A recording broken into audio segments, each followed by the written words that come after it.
is this who I'm going to end up being? Hustling shoes in my 20s or, later. I did a night in county, and that was like a misdemeanor. But because I didn't have any witnesses like that, actually said stuff, which was wild. I was the first in my family to go to law school. I hadn't worked into a firm. All this stuff really, it was like one of the first times in my life where I was like, bro, maybe I just been fucking playing myself, So I used some of my early wins, and instead of just chilling, I said, oh, now I have real financial freedom to do what I want. All rise to drink. Welcome to Sidebar Sessions by CD Law, your personal injury law firm. Your hosts, Miguel Custodio and Benit Dubé. Two lawyers and guests breaking down law and life over a glass of wine. Get ready. This is Sidebar Sessions.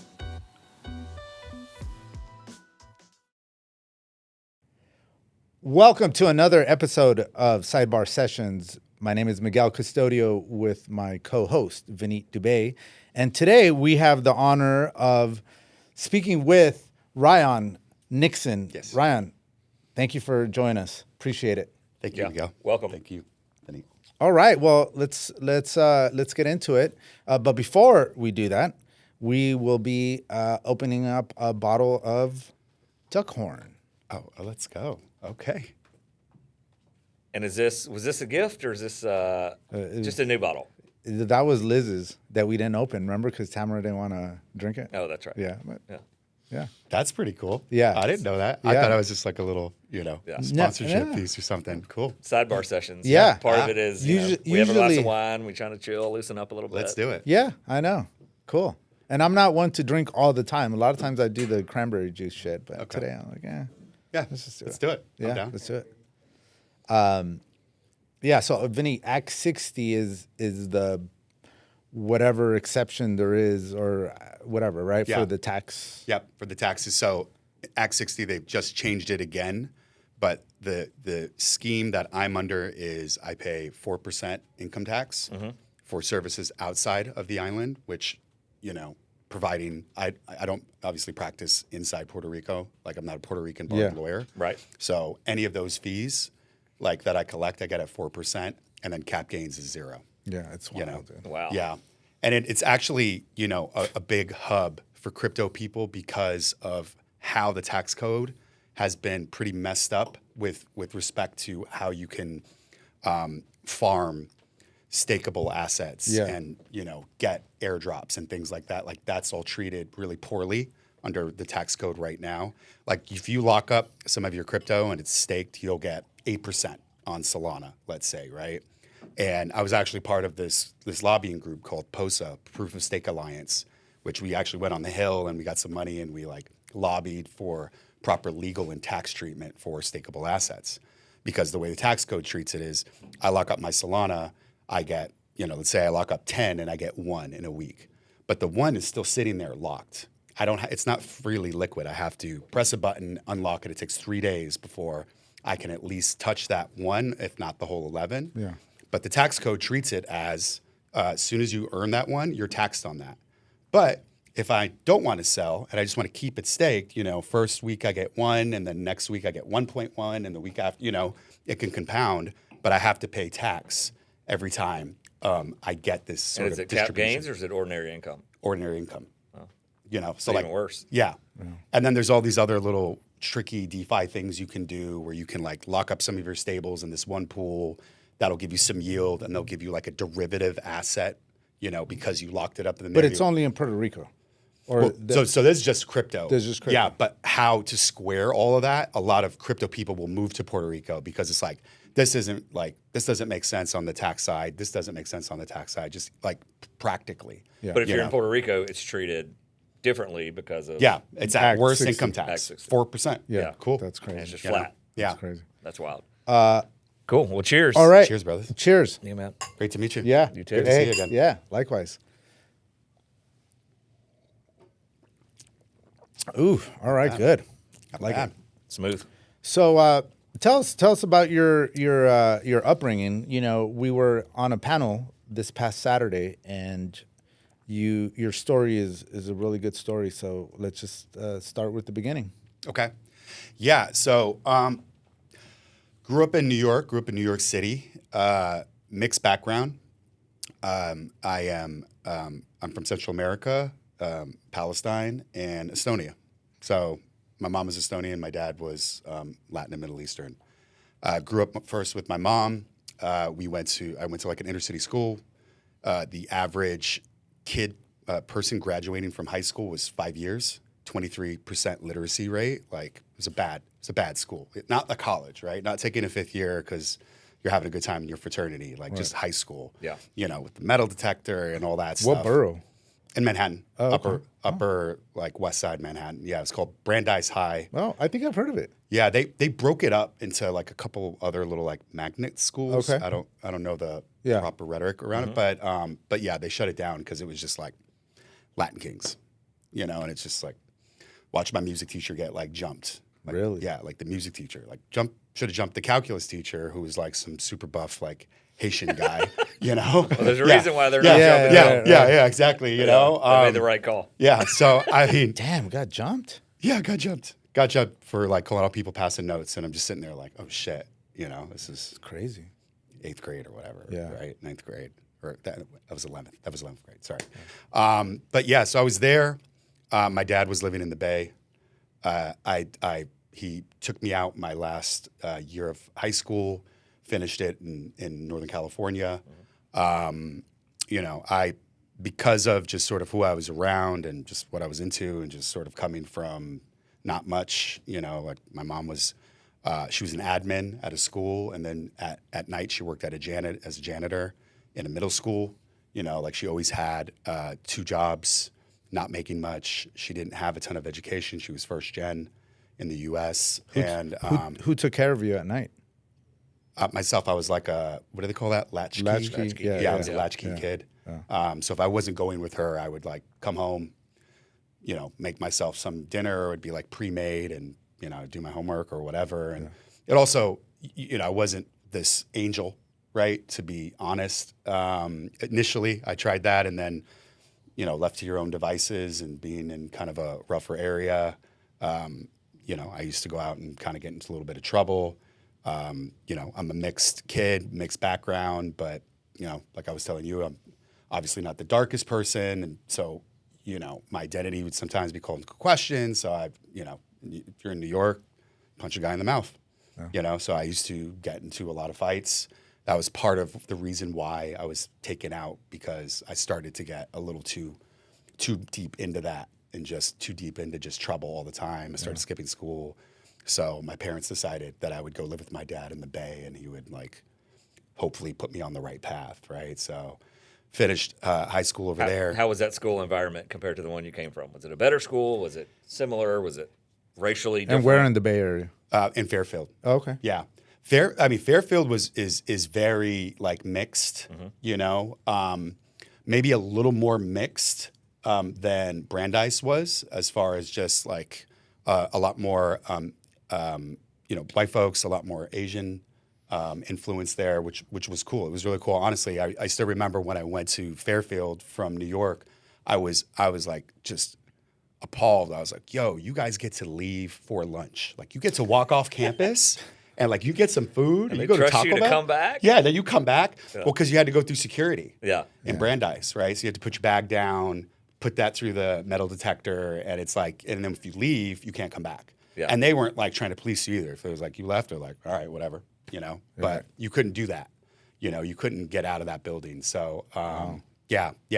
So Fairfield, it took a little bit before I kind of like found friends and stuff. I think it helped being, from New York and, I was like the Timberland guy and shit, had Timberlands on every day. Yeah. Tim's. Tim's. Yeah, Tim's for all seasons, for ass-kicking reasons, right? You ever heard that? That's old school.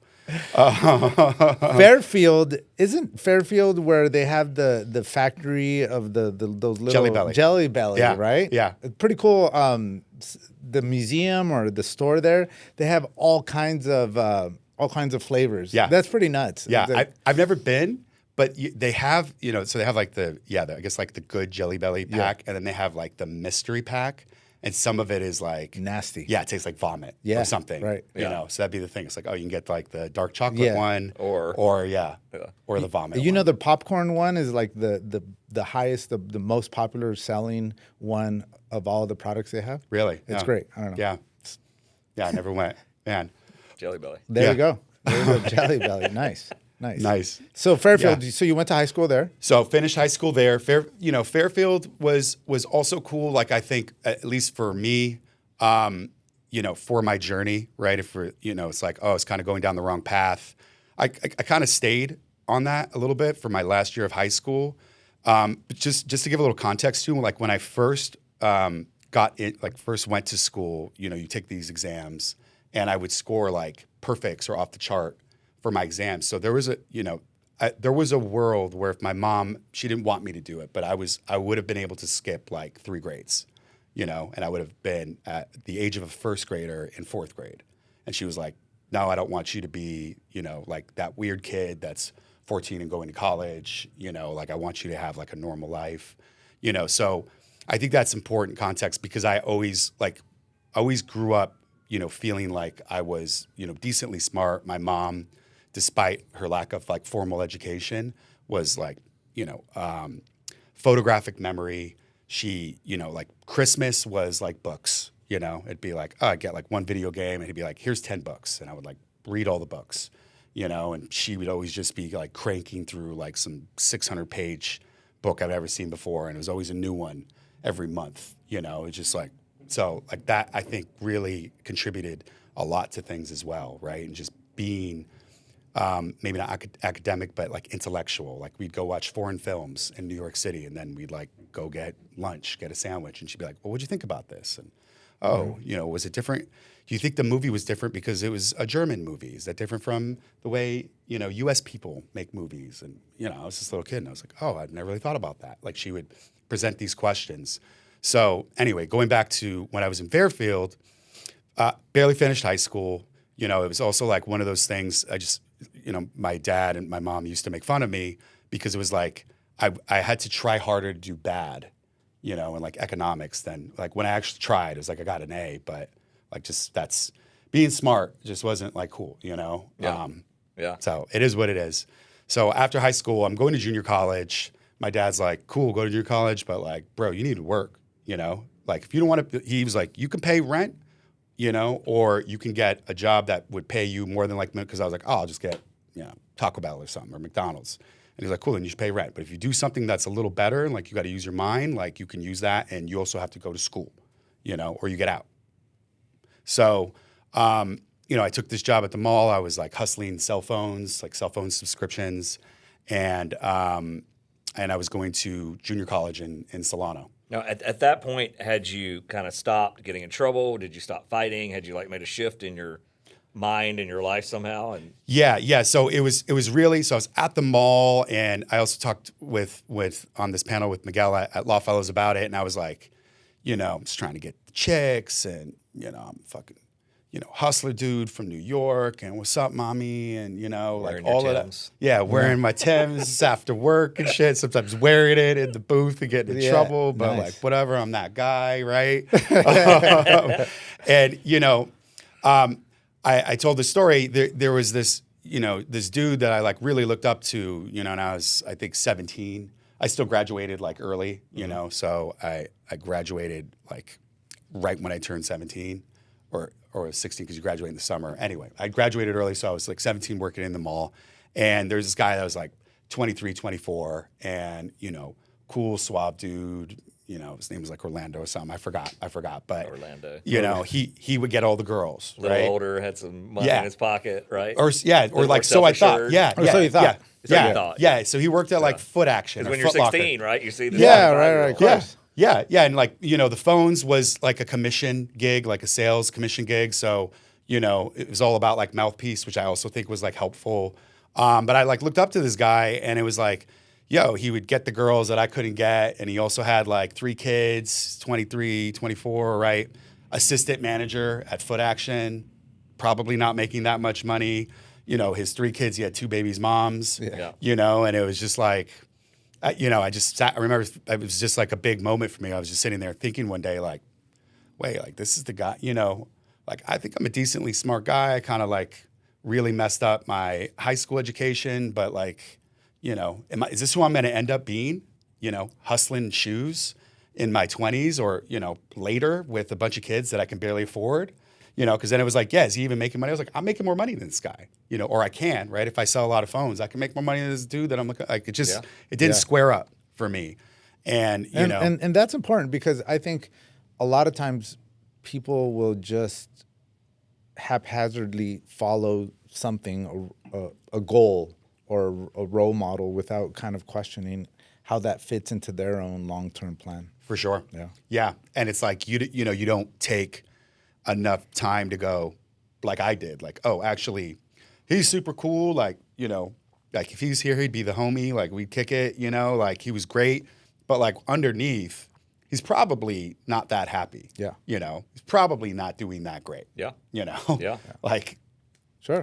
Some sneaker salesmen or assistant managers, like I can't, Yeah. I can't dream he was making much money. He's probably barely getting by paycheck to paycheck, right? Yeah.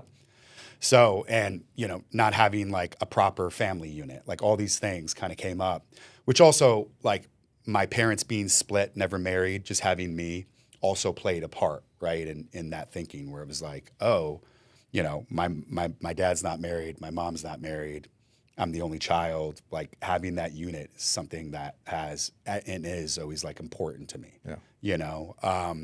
So yeah, I remember just sitting there looking at him and just being like, like what the fuck am I doing with myself right now? Like, I was in junior college. I thank God I was just sort of like the first like semester I started early, it's like summer classes or something, and it was like one class and it was like easy, and it was like, all right, I'm gonna make sure I at least do good in these classes for the first, summer and then the semester. But I like thought about it and I was like, man, I'm pretty smart. Like, what if I think I'm smart, right? I seem to do well. What if I just like tested that? There was like a lot of things that came together. It was that I was getting in a lot of fights, in New York City. So my dad put me in Police Athletic League, PAL, in like Vacaville and Vallejo.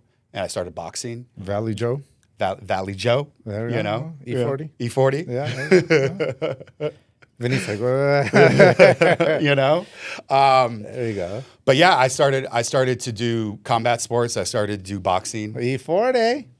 Yeah, he still He's looks a good. man. He still looks yeah, good. he looks really good. Yeah. So we we digress. Yeah, no, and it it was while I was before I was selling phones, I worked at Marine World in Vallejo. Maybe your listeners want to hear this. I don't know if this is like the best story, but I was at Marine World. I was like minimum wage, but like hustler mindset.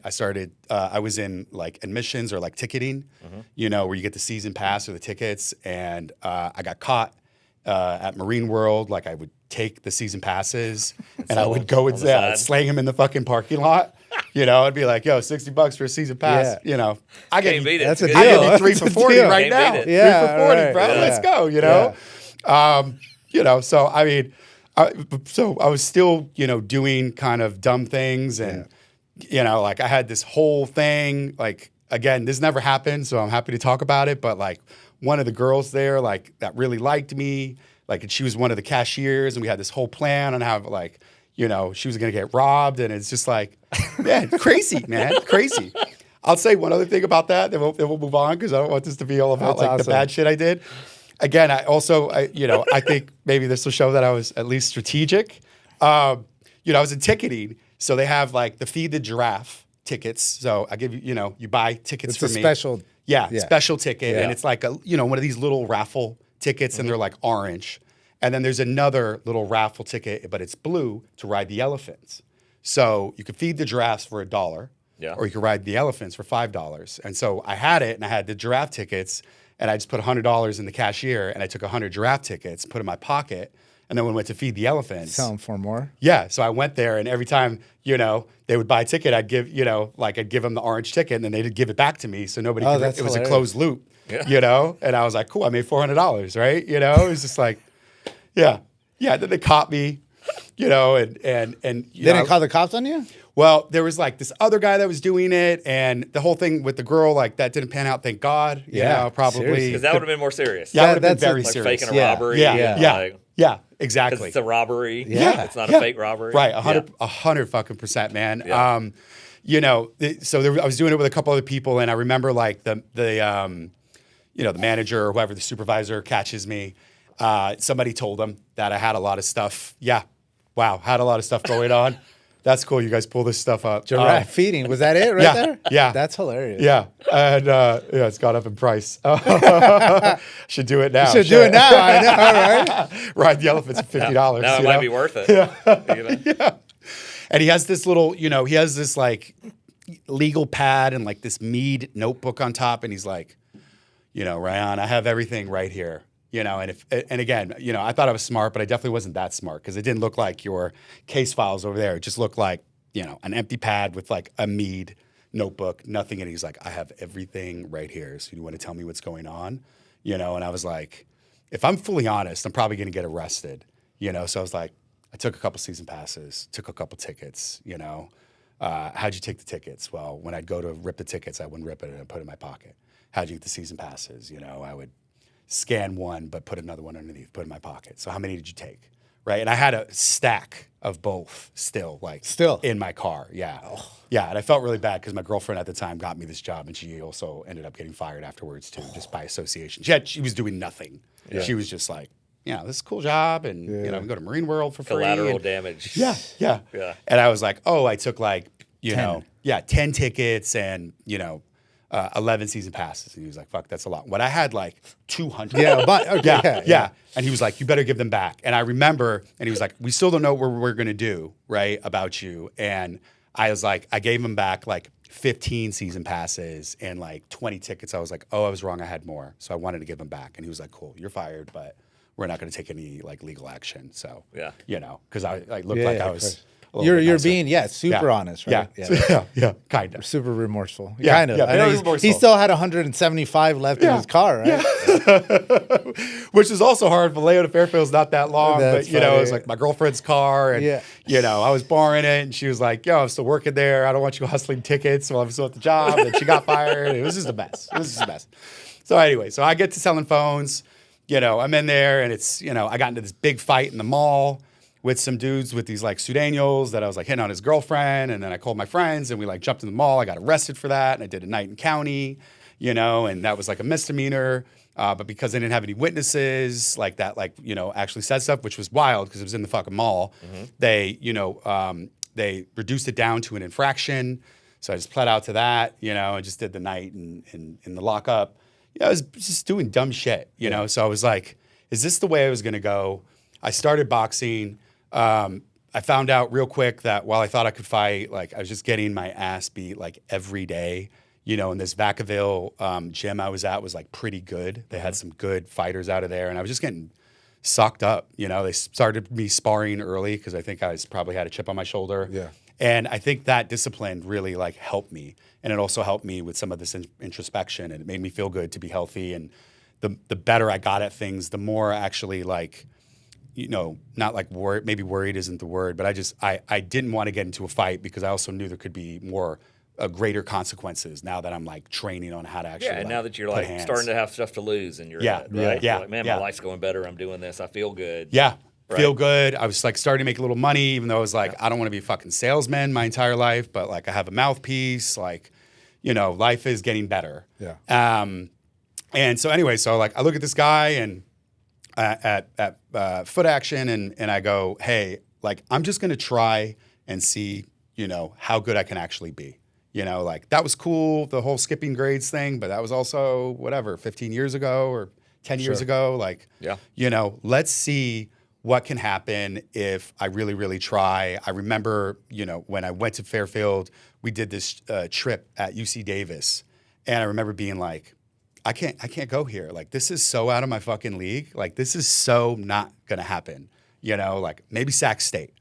You know, I had all of these, you know, insecurities because I didn't pay attention in school. Like, I still remember I went to law school and I didn't know the difference between the Bill of Rights and the Constitution. You know, I didn't know the bill, you know, like I didn't know. They're not the same? No, I mean, isn't it like the first 10 amendments. Yeah, the first Bill of 10, Rights is right? the first 10. Yeah, I didn't know. I didn't know state and federal, and I didn't know any of this like basic shit. I was trying to be funny. Yeah, I know. For a minute, I was like, oh man, I thought about that in a while. Maybe I'm wrong. But so like these are all just like context and just background for I really I wanted something for myself, but because it just all seemed very much pie in the sky and out of reach, it was taking a leap. Like I had a little bit of this, like I think I can do it, but it was a lot of blind faith, and I think the discipline and training really played a part in my life then, even till now. Because I still train. I'm not like competing. I competed for a bit in MMA, but I still train because I feel like, with my team, I always tell them like, do the hard thing. Like the success is doing the hard thing. Do the fucking hard thing. And that hard thing changes every day, right? And sometimes it's the same hard thing and you hate it. Sometimes it's, running a firm, it's invoicing. Fucking sucks, right? Like when you don't have a finance manager or back office. Well, you got to do that hard thing, right? I had to do that when I first started my firm. But so I go back to junior college. I get straight A's. I'm like, I really want to like go hard. So I take a double load. I take 32 units, which I had to, submit an application for, but I had a 4.0. So they said yes. They were like, this is stupid, but fine. Like if you want to fuck up your chances of going to college, you have a great chance of going to university now, but whatever. And I wanted to test myself. So I did it, got a 4.0, broke out in shingles, I transitioned from boxing to like jujitsu and kickboxing, started training MMA in like Concord and Santa Rosa in NorCal. Yeah. So it was like I was in school, I was getting there early, I was doing this like fireman like training class, because not to be a fireman, but just it was like a hard workout at 5:30 in the morning. So I was like, yeah, I'm gonna get my first rep in at 5:30 in the morning. Then I had like biopsych and then pre-cal, and I had a real load. And, did pretty well. Things started doing, really taking off for me. I was in like forensics, like speech and debate. Solana College has actually a super competitive speech and debate team. So I did that for, 6 months or a year.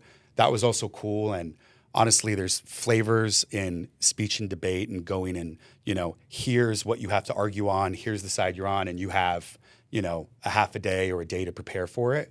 I felt flavors of that when I got into tech, and there'll be like hackathons, and it'd be like in a crypto hackathon, it's like, cool. Like we're all developers, we walk in a room and it's like, hey, I'm Ryon, like let's build a thing. And if we jam on it, cool. We try to like make that thing in 2 days. And we're seeing a lot of that now with like AI, where it's like, hey, you can go in with Claude and really, you don't even need to be a developer anymore, by the way. Like my ops guy is like going to do one of these hackathons that's coming up, because he's like really good at like OpenClaw, which is like this, sort of bot that you can plug into Claude. So all of these experience were connected later on. But I take this load, this double load, I break out in shingles, I'm training MMA, I'm in speech and debate. I started doing some like theater around there and in like San Francisco, which I actually, didn't obviously go anywhere, but it definitely, I still think, I'm sure you guys can relate, like there's definitely a performance point as far as being an attorney, right? Like sure in trial, but even with like clients, right? Like getting clients, client acquisition is sales. And also if you have a little bit of performance, like baked in, not being, not being inauthentic. Yeah, being that, but like how you say things and getting that trust and getting them to be like, oh, this is the firm or this is the team, right? So all those things played a real big factor later on when I eventually went out and started my own firm. So I did all that. I went to Solana College. I went to DVC. What's DVC? Diablo Valley College in Concord, which was also close to where I was training. I was sometimes going to both. I was just really obsessed on like changing. And it was definitely a bit of a transition, because in Fairfield, just like in New York City, I had one type of like friend and, who were my people, right? And still are my people, but it was just like, yo, like I'm not coming on the block anymore. And, like this guys in Fairfield on Pear Tree, and they're like Pear Tree players and shit. And they would just, be like 3 cars on the fucking lawn, and we would just hang out, and then they would smoke a blunt, and a girl would drive by, and we would yell, and a guy would look at us, and we'd be like, "Fuck you," and it was just like, it was just like, man, I got a lot going on, and I would still come by, but I'm just. But you're doing that less and less, right? Yeah. And you just start seeing that more and more, it's more incompatible. Yeah. Right. And it's just not fun. You know, at a certain point in the beginning, it's like community and it's like family, which as, an only child, was important to me. And as like a mixed race kid, like acceptance was important to me. Right. And it was just like, and I also, again, contributed to some of these bad habits because I wanted that acceptance so bad. If something violent popped off, I'd be the first one. I used to be like, oh, I like to set it off.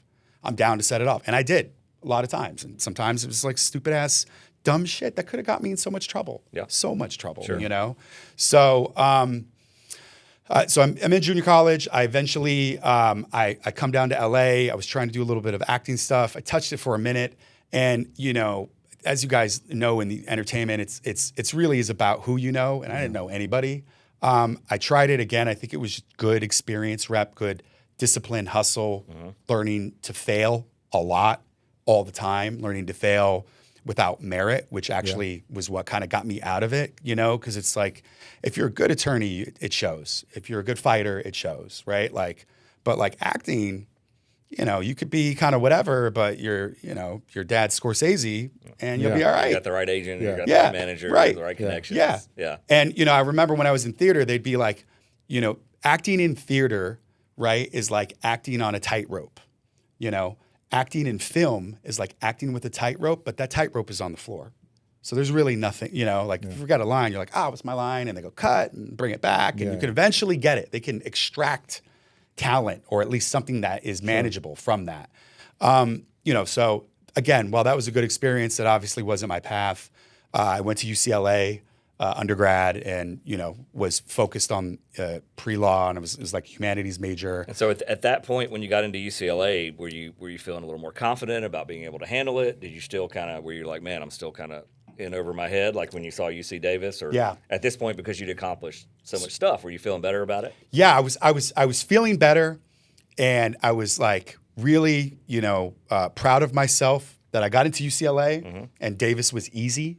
That did a lot for my confidence until I went to UCLA, and it was just like, it's like, hey, we were talking about that. Yeah. It's like, hey, how'd you do at USC? He's like, I got a 2,300. And I was like, oh. I was like, how'd you do? Oh, I got a perfect. And I'm like, oh, fuck, how'd you do? And I didn't even take the SAT. I took the PSAT and messed it up and just wasn't high school time. I just wasn't in that headspace. And, again, I was getting in trouble and, got a girl pregnant when I was fucking 15. She had an abortion. There was all these things that if it didn't go really right, I would absolutely not be where I'm at. And I know that's sort of everybody's path, but there was just a lot of things that really I lucked out on. So what did you do to compensate that imbalance between you and the other kids in the school at UCLA? Yeah, 32 units, right? So that was a quarter, or that was in junior college. Oh, right. But the 32 units, that pace and that intensity. Oh, right. I was like, I can work harder. I learned definitely that I can work harder than most people. And I also knew that there was, experience gap, an academic gap, right?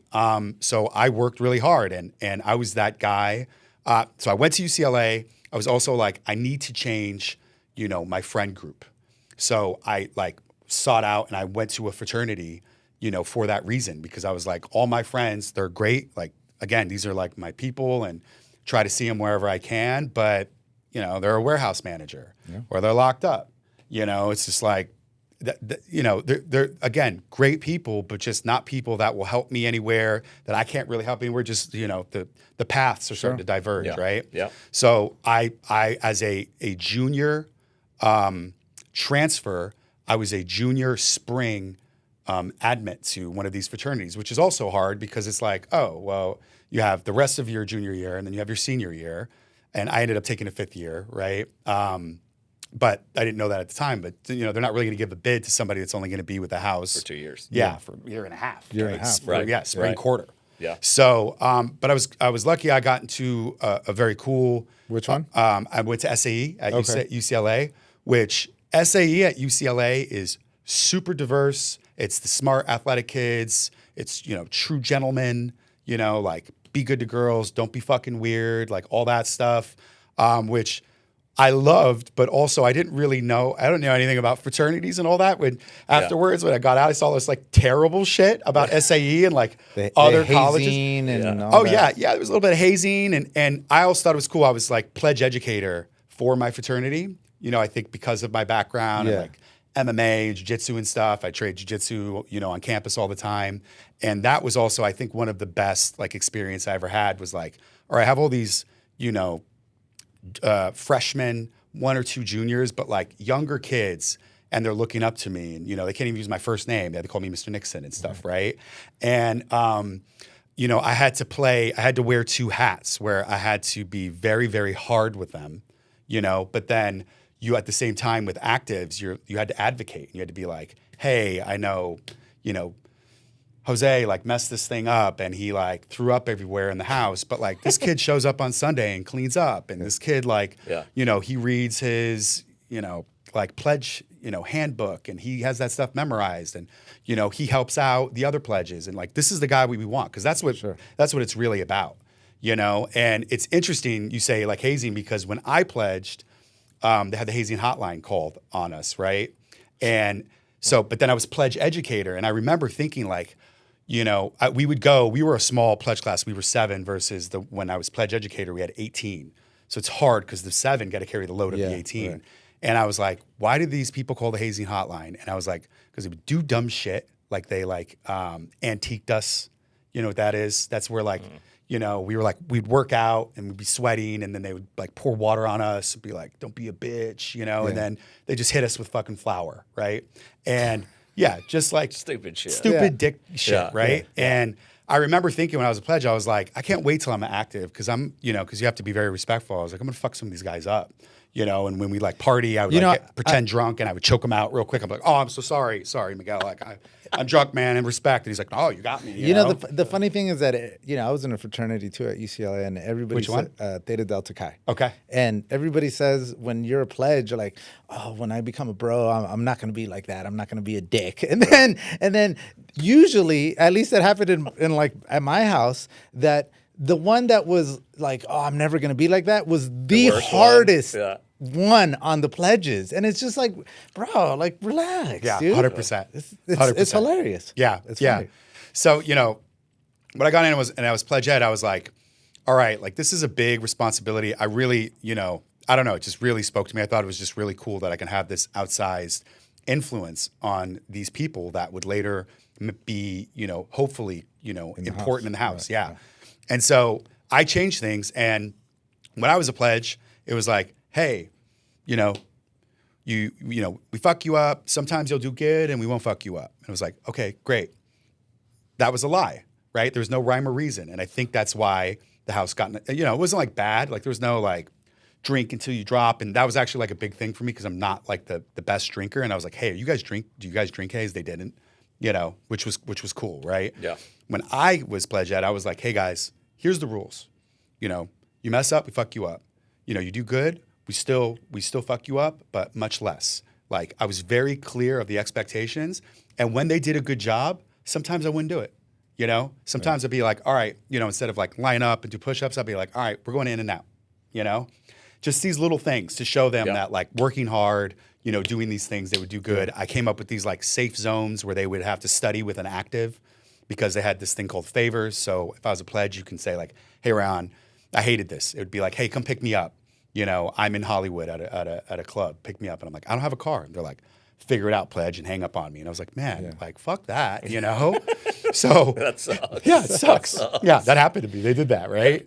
And this guy actually later ended up being my roommate, which was funny, because when I was pledge ed, the one way the pledges could get back on the actives is they could kidnap them. Yeah, right, yeah, which maybe it was like the early lawyer in me. I was like, let's not put on our server that we're kidnapping pledges or actives. Let's call it schmucking. Because if you got caught, you were a schmuck, right? Yeah. So my roommate who tortured me, who was like, yeah, I had a hard pledge score. I'm going to be the nice one. He was exactly that guy. Yeah. His name was Alex. I tell my pledges like, yo, Alex has been picking on you, huh? why don't you kidnap that guy? And I like helped set him up, you know? And they took that guy and took him to the top of Mulholland Drive. And, you know, he was like a super jack dude, and they like taped him up, you know, with like plastic wrap like this. And they like left him on the side of the road. Man. And, you know, and then, but I was like, call the actives and make sure he's not sitting out there for longer than 30 minutes. But yeah, he was pretty pissed after that. Yeah, that's great. So anyway, I mean, that was like a real great experience. A lot of those pledges did go on to hold positions and become doctors and stuff. And I think like that was what was so cool about UCLA is like everybody there, you know, in undergrad, everything seemed possible. And it was just amazing, you know, like amazing talent, amazing people. The administration I thought was very flexible. Like you could design your own major and shit. Like one of my friends did that and he ended up at Goldman.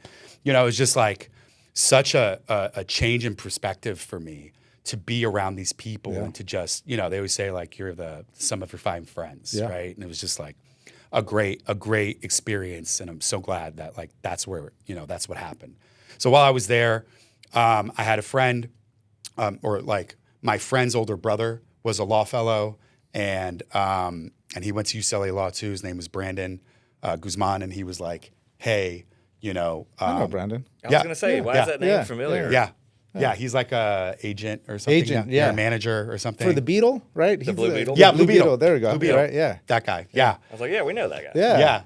So, So he was a law fellow too, right? Yeah. Yeah. And he had this, you know, big brother thing, and he was just like, hey, apply for law fellows. Like, if you want to go to law school, like, they'll help you. Like, you have no idea what you're doing. You know, you're fucking around too much, like, blah, blah, blah. And I was like, what are you talking about? Like, I graduated summa cum laude, Phi Beta Kappa, you know? But he just had that big brother thing. He was like, apply. So, you know, I looked at it, I was like, damn, this could really help me, because I mean, he was right. Like, I didn't know what to do. I didn't know the process would be so rigorous. I didn't know about the LSAT, like, much at all. So I applied the first year. I didn't get in. I hounded Tony and Leo, applied the second year, and then I did get in. And yeah, like, went through the law fellows just like you. And Tony Tolbert really, really, really, like, I feel like he just had to deal with me, you know, because I was also, again, I was strategic. So I'd be like, hey, Tony, like, here, can we do another draft of my essay? And, you know, Tony is like, he's such a smart guy. So smart. He's a Harvard law grad, right? Right. Guy's it's like beyond smart. I had him go through my essay numerous times. Yeah. And, you know, at the time, I didn't feel like I was bugging him, but you know, when I look back now, I'm like, "Fuck, I was bugging the hell out." Yeah, of you're him, hounding you that know? guy. But he never like said no. He never said no. You know, he never said no. Tony, you know, it was also like good to be around these strong male role models. You know, like I had some of that from my dad, but like to be like, you know, Tony would give you his time, but like if you were just like, hey, can we do another rep? And it's like, yeah, did you fix it? Yeah. You know, oh, I wanted to fix it with you. No. Fix it. Fix first. that shit. Yeah, don't Make waste sure my time. our time is productive. Yeah. Right? Or else, what are we doing? Yeah. What are we doing? Yeah. So, but Leo did a ton for me too, but like I was definitely, you know, kind of like attached and bothering Tony all the time. And Law Fellows was great. I applied to law school twice. The first time, again, I was going to take a fifth year, and they're like, just apply. So I applied to UCLA. I got in. They gave me like a big scholarship. Then the dean of administration, is that right? Dean Cheadle? It wasn't Dean Cheadle. It was Schwartz. Okay. Dean Schwartz, who, you know, was a nice guy, and, you know, definitely got to know him more later on. He found out I only applied to one law school, so he took back my scholarship, right? And What does that mean? like they said, you're admitted, but we're not going to give you a scholarship money. But because of that reason? Yeah, that's what Tony told me. Yeah, which was wild. And I was like, what the fuck? You know, and Tony was like, hey. Why does that have any bearing on anything? I don't know. Like, I don't understand. Yeah, isn't I'm that wild? assuming just because they give you a scholarship to be more competitive. Yeah, Against right? other schools. Yeah. But if they know that you didn't apply anywhere else, You have to come here. you're gonna go there, right? Yeah. So why offer you that? Yeah, I don't have a choice to go anywhere else, and it's UCLA Law. It's a good law school. That's cutthroat. Yeah, it was is what fucking that cutthroat. is, And you like, know? I remember Tony and Leo were like really pissed about Especially it. to give it and take it back. Yeah. You know? Yeah, exactly. Because I was like, oh shit, okay, like, cool. I'm going to law school, I guess, right? I can finish this one. Yeah, it was like one class I needed. I could have done in the summer. It was easy. And so, you know, Tony's like, you should reapply, apply to UCLA. You'll likely get in, right? But you should apply everywhere else. You should apply to 20 law schools. Yeah. You know, so that's what I did. And this was also, you know, as more context, this was, you know, 2008, 2009. So we had that whole like Recession. financial blow We're up. just talking about it. Yeah. So, like the applications, like all these people that got laid off were like, oh, I'm going to go back. I want to be a lawyer. I want to go get my MBA. Way more competition. Way more competition. So I reapplied. I got into UCLA. I got into USC. I got into Northwestern. I got into a couple other ones like Boston. I was on the wait list for Columbia and stuff because I had like, I think a 164, but I was like 397, GPA. But my LSAT just like, was like, I think just especially being that competitive. Like right below. I couldn't get into some of these, right? Even though, the weight of the two, and even though this one was weighted, it was so good, my LSAT wasn't good enough, and with the competition. So I got like half a ride or something at UCLA. It was a less of an offer that I got the first year, I believe, and which was cool. You took it. Took it. Went to UCLA, law that, I don't know how that was, for you. For me, that was also another kind of like, oh shit, I don't know if I belong here, which is also something I said in like law fellows. Like I was the first in my family to go to law school. I hadn't worked in a firm. All this stuff really, like, it was like one of the first times in my life where I was like, bro, maybe I just been fucking playing myself, Like maybe I'm just a fucking, like, maybe I am really just a fucking joke. Con artist. Yeah. Correct. Yeah, maybe I am fucking, And maybe now I've hit the wall. Yeah. Because it's sitting there and it's like, F sub 3, what's in? I'm like, what are these fucking numbers? And what's the holding? And I'm like, what's the fucking holding? Different, man. It's like a different language. Yeah. It's like a different language. Yeah. And I really didn't also, I talked about this in Law Fellows. Like I still remember my first class was torts and I had Professor Olson. Did you have her? No. And she, she's like one of these publishing all the time and torts is boring and simple, which it didn't seem like that. So we go in and we're reading Holmesian, like Judge Holmes or whatever, philosophy.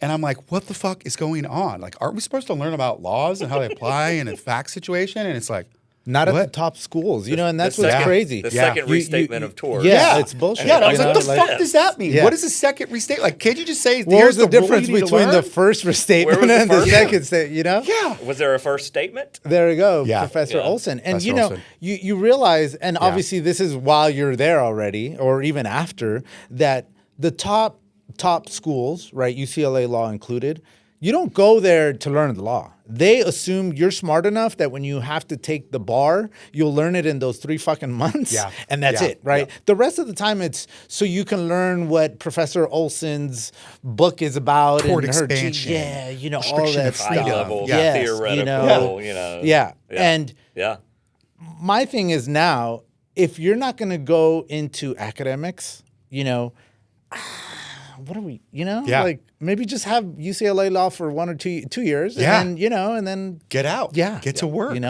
go practice. Yeah. So true. And, I remember there was this like, here's how to, handle law school. Here's a little primer. They had that summer, but I had to work. I've always had to work. So, I was doing some other sort of sales. My dad had this like adjustable bed like distributorship with my grandma, like in these fairs. So like Sacramento, Cal Expo Fair, people would come in for cotton candy and I would try to sell them a $6,000 bed, which I also think had a great impact as well. Because that's not an easy fucking sell, and it's like the acting came in there, mirroring the person came in there, thinking quick, on your toes, proper way to deal with objections, like there's a right way to get around it without sounding like a salesman. All those things were important because I was like also a younger person selling beds to the demographic is usually older people, It's like I have a bad back, I have a swollen leg or whatever. So that was really interesting. So I had to do that. So I missed this session. So I remember getting into law school and just being like, holy shit, second restatement. Where's the first? What does that mean? What does that mean? First thing we had to read was all this stuff from Holmes, and I was just like, I read it and I was like, all right, this is about philosophy. Like what, the topic is, simple assault or something, or civil assault. And I was just like, I was like stuck. I was like, I couldn't understand what was going on. And I had never felt like that before. Yeah. So what did I do? 32 units, right? Junior college. So I'd go to the library and I'd be into that motherfucker till like 1 a.m. And I remember I had Black's Law Dictionary and I was like looking up almost every word. And I was like, I don't know if I belong here. Like I don't understand anything. I don't know what's going on, and Professor Olson, I go talk to her and I'm like, I don't know what's going on, and she's like, oh, you'll get it. This is UCLA, like just, enjoy the reading. What do you think about this? And I was just like, this is not helpful, and I go to law fellows and they're like, hey, a lot of people with your background do struggle if you're first in your family. Here, think about it like this, like look at, old practice exams. So I'd look at those, but they didn't make any sense compared to what I was learning every day. It was all these things, right? Like law school is about being, teaching you to be an academic or teaching you to be like an appellate judge. Yeah. How many students are actually going to become like an appellate judge? Not much. Maybe a handful at UCLA. At most. At most. Yeah. So why the fuck is that all, why was the holding this? Do you agree or disagree? And it's just like, what? Well, and that's where I think it really comes into play. And you mentioned that at the panel was when you have family members that are lawyers, and you can just call them up and you're like, dude, I am feeling fucking overwhelmed. Yeah. Is this normal? What should I do? Right. Yep. Just to have that person tell you, what, don't worry, just put in the time. It may not, become clear in the first couple of weeks, but just stay, right? Yeah. And we don't, we didn't have that. Yeah. I mean, Vinny, you're right, so. You're first in your family too? Yeah. Yeah. Yeah. Yeah. Yeah, and I was just going to say that. Like, I'd be in the library with people from my section, and that's also where there was like a little bit of this like divide starting to happen too. It was like the kids that were getting it, that like we were cool, and there's this guy Stan, that like clerk for judge and all this stuff, and he was on law review, and we were like boys, and he'd get on the phone and call his dad for 3 hours, and there was that emotional support and some of that certainty, like you'll get it, and probably a little less fear of failing because you're already plugged into that world, that law firm world. And I had none of that. And I was just sitting there like, get through it, train, do the hard thing. And it just wasn't clicking for me. And so, I fucked up my first semester.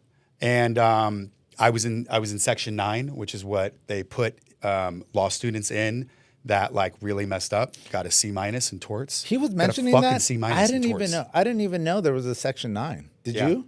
I thought it just went up to 8. Yeah. It was, and then 9 would be like probation type of ish. You would take con law with Professor Wansowitz, so it's just one doctrinal course, So it was con law with Pavel Wansowitz, and they put you in that the second semester of your first year. Yep. If your grades. So it was con law, and then what were the other class? I sort of remember. So everything. So I was in section 7. So everything else was the same except for con law I had with Wansowitz, and then I think Patrick Goodman would do a couple of these like help. Here's how you study and deal with exams on top of that, which was Did hard. it help? It helped a lot. Pavel and Patrick Goodman kept me into law school. It kept me staying in law school along with Tony and Leo. Yeah, because I was ready to quit. I had big beef with Dean Cheadle. Like I had such big beef with her because like I had some friends that after the first semester like did like about as bad as me, maybe a little worse. Yeah. And Dean Cheadle, there was this Professor Sander, that had this thing that said like, students of color, they're, That's Sander, right? Yeah, right. What was his study? And it was like, if they don't take these many courses or if they do bad the first semester, the probability of them passing the bar is very low. So better for them to just drop out. And he was a mismatch. Yeah, right? yeah, exactly. Affirmative action leads to mismatches. Of Yes. I remember I took a whole class on that guy. Yeah. So, and I think Cheadle was from that school of thought. So like 2 of my friends from La Raza like dropped out. And I, after talking to her, and they just disappeared. And I was like, yo, what happened? So, I was like, they dropped out. Yeah. And she even like encouraged me. She was like, maybe this isn't for you. Really? Yeah. And then Tony and Leo. Yeah. I have a whole, we could do a podcast just on that. I'll touch on it a little bit here and there. But after that, I was like, Dean Cheadle is not our friend. I sat on like the standards committee. I would sit on these committees and I would try to advocate for these students as like a 2L. I told the 1Ls, I was like, if you guys do bad, like get bad grades, that's okay. I did too. You talk to me. If Dean Cheadle wants to talk to you, like if you want to stay in this, if you want to stay in La Raza, you need to come talk to me. Yeah. They'd be like, why is this guy tripping? And I would talk, I'd be like, she's going to tell you to drop out. Do not drop out. Like this could be your shot. Like I'm dealing with the same thing too. Like I had a 2.8 or 2.6 or something after my first semester. It was bad. It was and sorry, real quick. If Dean Cheadle is telling you, hey, maybe this isn't right, like that really just of course that resonates. Of course that resonates, Yeah, right? man. Especially if you don't have people in your family telling you, Telling hey, you, you can that's actually bullshit. get through Don't this. worry That's about it. bullshit. Yeah. Stay with it, Yeah, right? there's different paths, right? Yeah. Like even if you mess up, like you're not the first person that ends up being, super or could end up being super successful that messed up their semester. Sure. Of course. Right. Yeah. So, so I was in section 9, and I remember I was dating, this girl who's in my section. I'll tell it fast. And so she was in section 7, and she was doing well, and she got on law review, and she went to what are the private schools in the East Coast? It's like the Red Road to Andover and Exeter. She went to Exeter. Yeah, she went to Exeter, and she was smart. And I still remember, her and a few people in my section making fun of, the kids that can go to section 9. And then she posted this thing on Facebook, and she was like, yeah, getting ready for section 9. And it was her like sleeping in a hammock. And I was like, hey girl, be careful. Be careful. We're not dating anymore. She knew that you were in section 9? Not yet. This is when they first heard about section 9. They were like, hey, if like some of you guys don't do that well, that's okay. Some of you will take a different con law class with Pavel Wansowitz. And, he's very good, and sometimes people mess up. That's okay. Yeah. Like he will be great for that. And I think con law is also good because it's you can change the law and stretch the law. So it's also one of these more, I think, confusing classes. Yeah. Right. Which is why I think they chose con law. And so she was making fun of it, and I was like, again, be careful. I was like, one of our friends can be in section 9, and the irony was it was me. Yeah. Yeah, and so I remember she dumped you. She dumped you. No, did you break up with her? No, so it was okay. And we're good. And we're good. And we're good. Okay. Yeah, we're fine. So I was still training. I was training in LA, and it was like I would train on campus. I would do, what's it called? CrossFit. Mm-hmm. Like in the Blue Room and stuff at UCLA, and then I would drive to Hollywood for jiu-jitsu, and then I would go to West Hollywood, and then the West Side for like MMA or like kickboxing. So I would go to school, and I was still training. That was the only thing that was like keeping me sane and keeping me from killing some of these kids. Yeah. Frankly, like the boat shoe fucking kids from Yale and Princeton, because there's a little contingent of that, right? So I went just briefly. I went to Rice for undergrad, and I grew up in a public school in Mississippi. And then at Rice, there were all these kids that went from the Northeast. They went to Exeter and Andover, and they all played lacrosse. And they were the worst. They were the worst. Bro. They were the worst. I never liked. It's like a stereotype. I right? never got along with any of those guys. Yeah, Like, same, man. Yeah. I couldn't stand them. Just that air too, of just like entitlement and privilege. Yes. And I'm better than you. It's just like, man, no, you're, like whatever. And they weren't cool at all. Yeah. They weren't cool. They were only cool to themselves and Yeah. the people that, it's interesting that you talk about this, I don't know, dark side maybe, UCLA law, or just a bad experience, more like it. But I've had friends, Latinos, that didn't really have a really good experience at UCLA law. And I'm not saying the majority. I'm saying just some, right? Where I don't know if this was there when you were in school, but, every student had like a little mail slot. Yep. Do you remember? Yep. Little wooden thing. Yeah, and like the commons or something. Yeah. Yeah. In the lounge or whatever. And lounge, so I think some students got some notes that were like really mean and I think race-based type of thing. Yeah. And I've heard some of these students talk about their experiences at When UCLA. we were there, this is after. when we were there, and it's just crazy because I wasn't the top student, but I was never if you ask me, Dean Cheadle was super cool to me. I never got any of these notes. I felt like I didn't like that I meshed well with everybody, right? But then, and so, when you have that experience, you're just like, hey, let me tell you about my experience at UCLA. I thought it was great, whatever. And then you start hearing stuff like this or stuff that I've heard, and it's just crazy, because people have different experiences, and it's not just at UCLA law. I'm not calling UCLA law out on its own. I'm sure it happens everywhere. For sure. Yeah, 100%. No, I mean, like Cheadle sat me down and was like, hey, there's a study, where people like you or people that come from the background that you come from with the grades that you got, unfortunately, the likelihood of you passing the bar is extremely low. Like she had that. And I was just like, wow, like That's wild. Yeah, I'm mixed. She's obviously not talking about maybe that one part of me, but this other the part other of me. part, Yeah, right? Yeah, which was all just. And that was like a very controversial study. It wasn't was. like everybody was like, "Oh, this is right." Yeah. There was so much pushback on that. There was so much blowback from that. You know? Yeah, yeah. And there were so many other positions on that. Right, You know? right. And she's like taking it as a gospel. I'm surprised he still goes back to UCLA law at any capacity. I only give Lawfellows money. They took 50% of his thing. They encouraged him to drop out. Oh man, I mean, for all the bad, there was a lot of good. You know, I mean, yeah. Just real quick on the Section 9 story, and I'll stop. I'll shut up after it. But I went to train. I came back. I go meet my girlfriend, and her dad is in town, and she was Asian American and Jewish American, and her dad was this Jewish author that really didn't have much to do. Her mom was one of these Sotheby's, like sells billion-dollar mansions, and he was an author. And he was a little bored, and he was like very plugged into his daughter's life because he had not much going on. And so I meet them in Westwood for food, and I sit down, and we're just talking, and I'm like, hey, yeah, I'm the boyfriend. He's like, oh, you're cool. Oh, you do, you work out. That's great. And how's law school? I'm like, it's tough, but I'm getting through. And he goes, yeah, hey, girlfriend's name. Did any of your friends get in that section? What was that? Like the disabled section, and I go, remedial. Yeah, the remedial section, and did anybody get in there? And I'm in section 9 now, Yeah, right? yeah. And she looks at him, and I'm sitting right next to her, holding her hand, and she goes, no.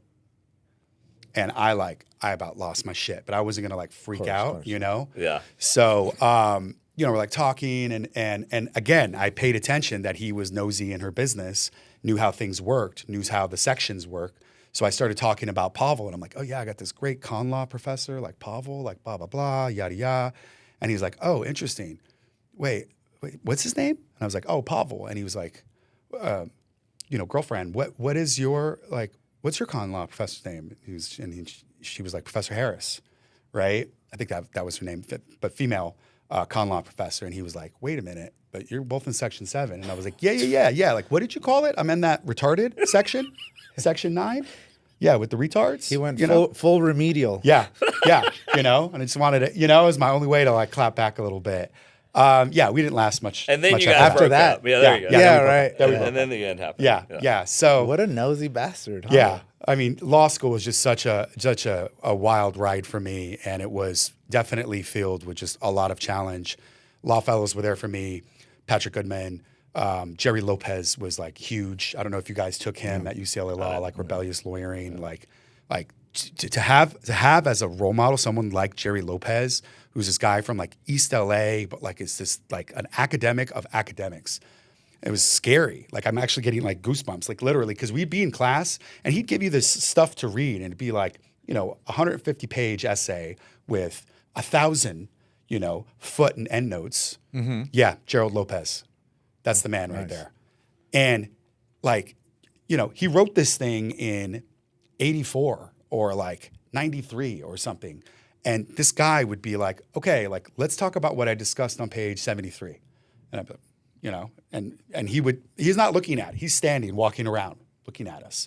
And then he would ask questions, and he wasn't hardcore mean, Socratic method, make you feel bad. But if you didn't show up, if you didn't read, he'd call you out. And he did that to me once or twice. Another time I got checked for being asleep at the wheel. And he was like, Ryon, I love you. I'm happy to, be your professor and stuff. But you want to train hard. This is for training hard. He caught me 4th week or something of his first class. I never slipped on that again. And then I took something with Jerry. Yeah, rebellious lawyering. I took something with Jerry every semester after that. I was a TA for him. He did this class on legal analysis, which was all preparing us to pass the bar. Nice. All this stuff that I was I felt so lucky that I had this guy in my corner. And, he was also one of the other people that kept me in law school, So, So second and third year, you buckled down, you trained, you worked hard, and you got through it, obviously, right? Yes. Second year, I got a lot better. And what was I just, again, irony. My third year, I finally figured it out. It's first year scare you to death. Second year, they work you to death. Third year, they bore you to death. Third year, I externed for Harry Pregerson in the Ninth Circuit. Yeah, Judge Pregerson. Yeah, right? which, he didn't choose clerks based strictly on like law review and, Mason Scholar or whatever that is, like the top of the class. And I actually went to Dean Cheadle because she clerked for him. And I was like, hey, Dean Cheadle, like I'm externing, trying to apply for, a clerkship. Would you recommend me? And, we butt heads, but I was like, she's still like dean of students, right? She was like, no.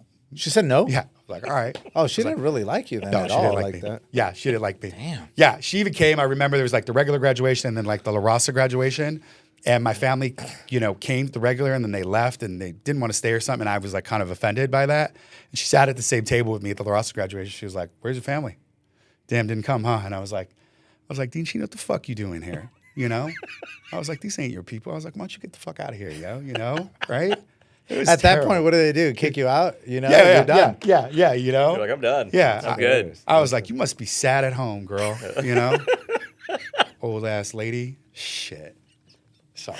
Love it. Sorry. Love it. Love it. Love it. So you externed. Yeah, so I externed my third year and I figured it out, and I didn't buy the books and I took, Ken Klee, for business bankruptcy, the hardest fucking class. And he's the real like paper chase, like the movie guy, like smashes you up. And I had the outline that always, worked with him. And I just look at that and I was like, shit. I went from like studying all day to like I'd study a little bit, I'd focus on the test. I had all these little tricks, you know, much like the tickets with the elephant and the giraffe.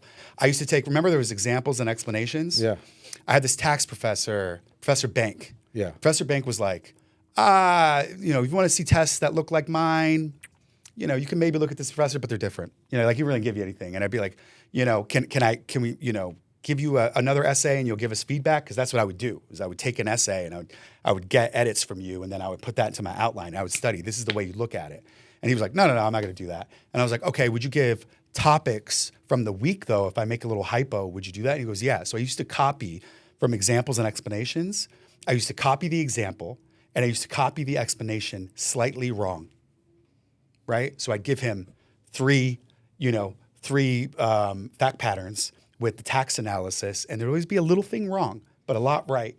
And he'd always go, oh, good job, but do this. Oh, good job, but do that. And that was the way I could extract how he looked at tests, you know? And I remember he, like they would say like no policy in law school exam, but he liked a little bit of policy, but he didn't want to say, it was something like that. But I had all these little tricks on how to do well. So it's so fucking ironic that like my last, semester in law school, I got like a 3.8. Yeah. Well, you just figured it out. And look, I think, unfortunately, a lot of times when we come from backgrounds that are not the professional backgrounds, we do figure it out, not just as fast as other kids. Yeah. But at the end of the day, if you figure it out, as long as you don't get kicked out, look, hey, you figured it out, and I think it gives you so much more confidence. Yep. Yeah, man, 100%. And, again, on this side, I really had some troubling experiences, but, it all kind of got me to where I am today. And I know it's like cliche to say, but those challenges and just keeping my head on, correctly and not losing my shit and not like going, okay, I just want to blow up my world. Let me just be self-destructive. Yeah. Really like kept me and got me to where I'm at today. Sure. Which, and so where you're at today is not your traditional lawyer path. Talk to us about that, like after law school. How did that? Yeah. look? So after law school, I hustled my way into a clerkship with Judge Bernal, Jesus Bernal, in Riverside. Jerry helped me get that because Jerry was Judge Bernal's professor in Stanford, and Jerry wrote this like ridiculous like letter of rec for me, which was awesome. Jesus Bernal, super nice guy. That was hard. I had co-clerks that were, had graduated a year ahead of me. One of them was from UCLA and was like, the law review chick and the, I'm better than you because of my grades. And she hated that like I sort of got in and I wasn't as good as her. And so she made my clerkship like very hard, but that's okay. I learned. I struggled a bit, but I got it. After that, I went to work for this firm that was on, it was like Barbara Boxer's Senate, like Judiciary Committee that actually vetted Judge Bernal. It was this guy, Joe Kachet. You ever heard of him? No. CPM. he was like this big key tam, class action, some PI. Like he did a lot of litigation, mostly federal litigation, some state, but a lot of big contingency work. And he had this key tam action against Quest Diagnostics, and like key tam is government fraud, right? And they had this whistleblower thing, and so they knew the whistleblower, and the whistleblower gets paid, and it was some $1 billion thing. So my judge was recommending him. He was like, "This guy really teach you how to be a lawyer." I wanted to do stuff in tech. I always been more of a tech forward just person, just interested in like how we can invent things that change how you live life and change how we solve problems. Like that's just really interesting to me. But I was like, okay, I'm clerking, and I said in the panel, clerking's like getting to watch the fights every day rather than going to training every day for the fight, right? That's not really how the sauce is made. That's how the sauce is presented, right? So I went to work for him, and he was like, "Oh, we got a firm jet. We're gonna fly you to fucking Houston and for depositions, and you're gonna be doing this thing, and like look at me, I'm with every president. I got 3 pictures with Clinton," and I was like, "Damn, wild, But the firm was a little weird because it had this like big green shag carpet." And they had these like CCTV cameras in every suite. And I was like, it's in Burlingame, Maybe that's why. Yeah, old building, but it was like, oh man, it was a tough gig. They wanted you to hit heavy hours. He liked those cameras there because you knew he was watching at all times. You had like a Saturday requirement, and they didn't say that explicitly, but you had to sign in to get your sandwich, Like it was rough, man, and it was just like, I want you to live in Burlingame, not San Francisco. So I was with him for a few months. We win some, simple like motion to dismiss this key tam action. I, spoke up about it, and I was like, hey, like, junior partner, you get the credit, but like I helped a little bit, right? Got rid of me, no problem. Then I went to this other like small securities defense shop.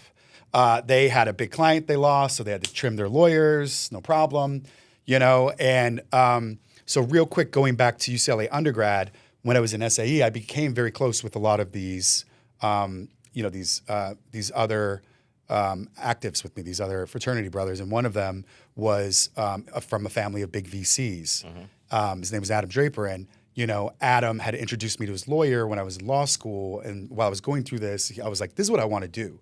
So I eventually bothered his lawyer enough to where at first he was just like, "Hey, I just hired somebody. Sorry, you have good credentials, but like they just hired a junior, And I was like, "I'll work for you for free. I'll work for you at night." So I was at the securities defense shop, and then at night, I spoke about this on the panel. I was like, he would like give me work, and he would give me like a PPM, like some investment packet, and he'd be like, "Convert this from PDF into Word." And I'm sure you guys have had to deal with this, like.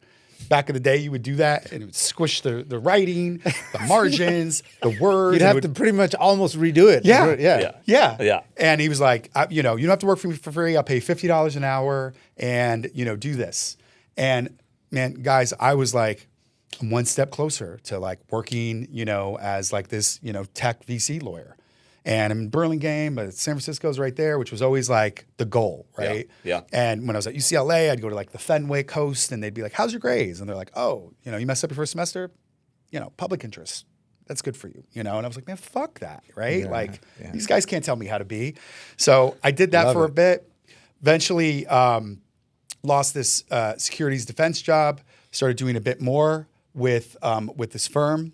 It's called Burbacker Law. It's like a small boutique firm, but focused on VC and funds and company side work, transactional stuff.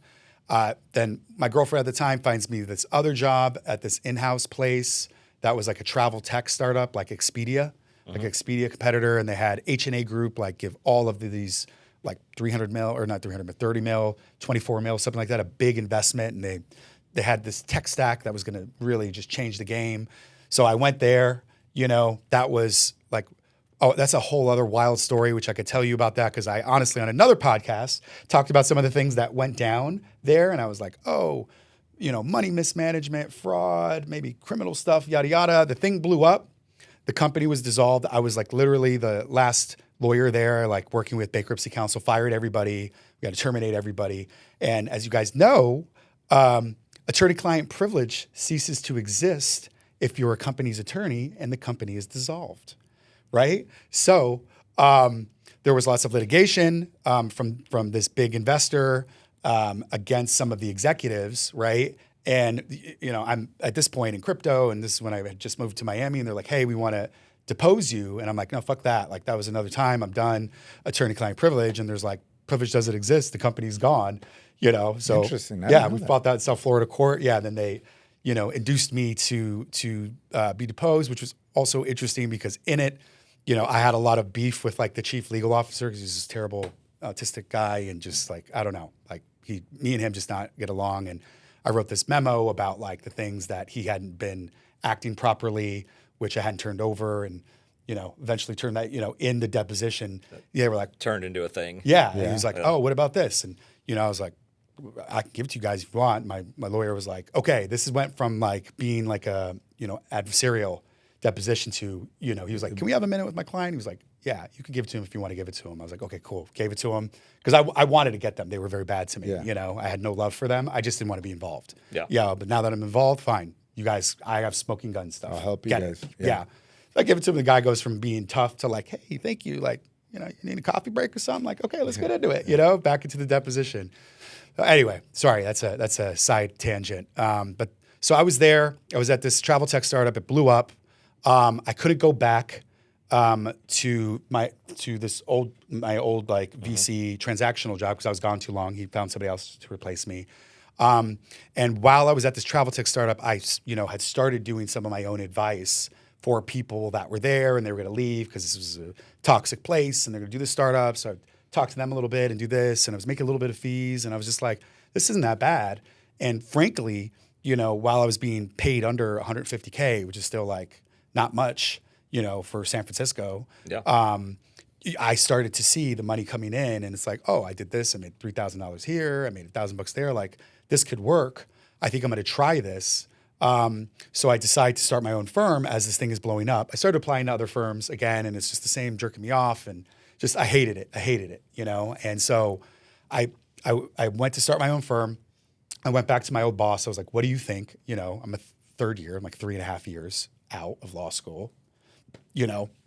Corporate lawyers, if they're going to start their own shop, they usually got more than that, right? Because there's a lot you need to learn, and you got to get the trust, and corporate clients, a little bit of different beast with these things. But he believed in me, and he was like, "You're great with people." He's like, "You're one of the smartest, young lawyers I've worked with. Like, you'll be fine." I was like, "Cool.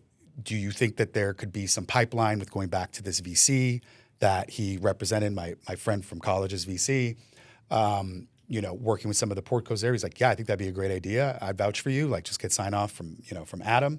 And so, I talked a little bit of this on the panel. I had to bug Adam. He's, busy, and again, just sort of different walks of life. He, comes from a very wealthy family, and, I'm like trying to hustle my way in, and he has a lot of like cool, interesting deal stuff and things to distract him. So I was up his butt bugging him for a very long time until he eventually said, "Yes, I can come in." The day that I came in, he didn't know I was coming in, which was like a little sad, but it was okay. Got through it, went around to all of the projects that were there and was just like, "Hey guys, if you need a lawyer and it's not Jared, who's my old boss, you should talk to me." Right? It was like, I didn't really get much help, but this is how I'm going to help myself. So from that, I got one of these early crypto darlings, which was called my Ether wallet. My Ether wallet was important because when tokens first were being launched, right now there's all kinds, there's Solana, ETH, but then there's all the tokens that launches on these what are called L1s or layer 1 blockchains. These are programmatic application, based blockchains where you can build an app on top of it, like Ethereum or Solana. In the very beginning, when these projects would launch tokens, you had nowhere where you can buy them. You can buy them on Coinbase. Coinbase was just Bitcoin and ETH, right? So my Ether wallet was so interesting, Mu, because they were the first user interface where like retail or like public could participate in ICOs or initial coin offerings. And it was interesting because the founders had gotten to Ethereum early when Ethereum pre-sale was 30 cents. Ethereum today, is like 2,300, and that's not even all-time highs. I think all-time high was 4,400. So, in crypto, you'd have a lot of these people that believed in this stuff early, and then they got pretty wealthy. Those two founders, they did do very well. And, one of them started leaning back. This guy, Kosala Taylor, who's a female co-founder, she started like leaning forward and taking the mantle as CEO. And but she wasn't CEO. They didn't have a Delaware C corp. They had a California LLC. Right? They had no corporate docs, but she had held herself out as a CEO, and everybody wanted to invest into this company, but they had all these corporate, all this corporate mess. And it was perfect because even though like when I first came back, I had told Jared, like, I'll take the shitty clients. Like you get the premier clients. I'm just trying to eat, And I was like, I can rustle off enough work to make $150K to make, ends meet and all that. And, again, if we had more time, I had a girlfriend that was like, yo, you're this powerful lawyer. And when she saw I was broke and started my own firm, she left me. So I had all these other personal challenges around that time as well. But with my Ether wallet, I told Taylor, like, I could help you. And this is where Jared didn't want to do anything with them because he was just a transactional guy. But I had some litigation experience, like, sure, I'm not a litigator, right? But I knew how stuff worked, and I did this whole thing where, we agreed to a mediation. It was Taylor and this other person that was on the board that gave him 51%. So I mailed notice of dissolution, of this LLC to get her out because even though she wasn't CEO, like on the docs, she was de facto CEO. She was effectively the CEO. She carried herself with the authority. People listened to her. The team listened to her. She was CEO. So she has fiduciary duties. So I needed to get her out into something new because people wanted to invest in her, not her co-founder. Mm-hmm. So, I remember, I lived in Fairfield, but like my grandma lived between Stockton and Lodi. Stockton, municipal bankruptcy, bad infrastructure. So I remember I mailed notice on like December 21st, right, in the mail. I even did like a practice mailing from Stockton to San Francisco. And it's like 7 days once you drop it in the mailbox, right? Mailbox rule. And I dropped it in, December 21st. This guy's probably whipping his Lambo or whatever, but dissolved the thing, got her out, got her where this very well-known crypto fund named Polychain invested into them, which was also cool because one of the heads of Polychain was like, hey, his name was Ryon, right? Zura. And he was just like, hey man, thanks for all your help, but like we got big firms here, like we're gonna take this on, you can step back. Good job, son, And I was like, sorry, like respectfully, until my client tells me to step back, like I'm not stepping back. Like you guys can step back. I got this, wait and see, So we do the mediation, the thing is effectively dissolved. The guy's counsel really didn't have much like leg to stand on. It was like, cool, let's split up the assets and get it done. Got her out into a Delaware C corp, set up properly. These people led. And then from there, he was so impressed with just my grit and just not backing down either. And, like there was some good vibes there. And I was in San Francisco at this time. I had moved to San Francisco from Burlingame. He invited me into Polychain to work with a lot of their portfolio projects. And so from there. So that kind of opened up the whole. Then it all started to snowball. Right? Yeah. And then eventually, maybe 6 months later, I also did things different, right? Where I think for lawyers, and I could be wrong here, right? Because my entire career in being a lawyer, I never really have gone to a lot of like lawyer conferences, like I know there's some digital assets one in like Fordham Law that I'm trying to get for some of my seniors, to go. But like I instead went to developer conferences because I like the tech. I could speak the tech. And again, sales background, performance background, right? This is how I thought I could make it because there was no lawyers at these things. So I would go with my Ether wallet. Taylor then started My Crypto, which is the same thing. Did you take any computer science classes or like how did you learn the tech stuff? Just through the work? Yeah, just through the work. And I would do extra credit at night. I thought it was just very interesting. And I also loved how it was very like, crypto was about like the smartest ideas and there was so many new ideas all the time. And once you really get under the hood, it makes a lot of sense, and it's much like the law. It's a lot of like coded language. And once you figure it out, it's really not that hard. And I was obsessed. I was like obsessed with it. So, I did that and I would go to these conferences and I would talk to other founders and I wouldn't go, hey, like that's a sick project. Like I should be your lawyer. I would go, oh, interesting. So wait a minute. So you're working on a perps DEX that uses Bitcoin, even though you're launched on Ethereum as collateral. Like how can you use Bitcoin when that's a whole different chain? how do you do that? And he's like, oh, I have like an Ethereum wrapper. And I was like, oh, you use that on Aave or something. And, they could hear, just like lawyers know other lawyers are actually lawyers because we can talk it. And they'd be like, oh, wow. Like this guy like gets it. They like you. If someone likes you and you get it, it's almost like the legal work was almost like secondary. They're like, yeah, we got to work with you. So that's what I would do is I would go to these conferences all the time. And crypto was just really interesting. I remember I heard this podcast and like, it's very international. And it was like my first crypto conference. I went to Paris for Ethereum community conference, which actually I just came back from for this year. It was in Cannes. It used to be in Paris.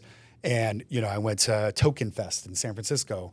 And so I meet one of these founders that, was also a Boost VC founder. I'd have these people that were just hardcore advocates for me because they were like, this guy gets it.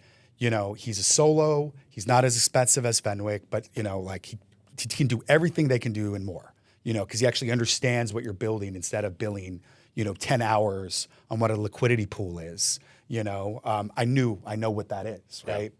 Before I'd even like engage with the client. So he knew somebody from Solana. They wanted to get rid of Wilson Sonsini. One of the co-founders of Solana tested me and gave me this test and, do this cooperation agreement and, had the VP of ops give it to me at like 10 p.m. And he was like, I need this by 6. And I was like, oh, bro, you talking to the right guy. Like, 32 units, motherfucker. Like, I'm chilling. I flipped that shit back at like fucking 4:30 in the morning and it was not hard, right? From there, I was working with them. So I was doing still a lot of work as like general counsel for my crypto. And then I became general counsel for Solana when there were like very few people, 8, 10 people, was with them for, almost 2 years. And I still had my firm, and so I eventually started adding people to my firm, other lawyers, which was great because then I could focus on more of the big stuff. I think as you guys know well, more and more we started to snowball to like, we became known in crypto. Like my firm Horizons Law is known in crypto. Like we work with so many of the big projects. Like if we pulled up, CoinGecko and we go through the top 100, like I can name you a ton of clients off there that we've like launched their token. We've gotten them out of, trouble. We've gotten them, hundreds of millions of dollars raised, over $100 billion in total like protocol value in projects that we've worked with, which, again, Solana's like 90 billion. So, I got one right. But there's more. There's more than that, right? Yeah, there's a lot. Yeah. So, it really started taking off that like this was sort of the firm to do this. This is the boutique firm. And what time are we talking? 20 what? So this is 2019, 2020. Okay. So COVID hits, crypto takes off even more. I had to deal with some unfortunate stuff. My mom passed in September of 2020. I was in San Francisco and I was part of like the tech flight out of San Francisco because San Francisco during COVID was like, I came to LA initially just because this was still like another home for me for a few months. And I was staying in Venice at an Airbnb. San Francisco was like wild, it would be like, we'd sit down to eat. They'd have big glass around everything. And if you coughed, they'd be like, why are you sitting here to eat? And it was like, I coughed in the glass, in the little glass box that we were in. Or I was in Golden Gate Park and I pulled down my your mask to like sip this coffee. And this lady on the other side of the park, there's trees and shit. And it's windy in San Francisco. And she'd be like, thanks for contributing to the spread. Like, you're a terrible fucking person. I was just like, man, it just was hostile, So my mom passed and it was just like, I think it's time to move on. Crypto, again, there's tax considerations. So I decided to move from California to Miami. So then I moved to Miami.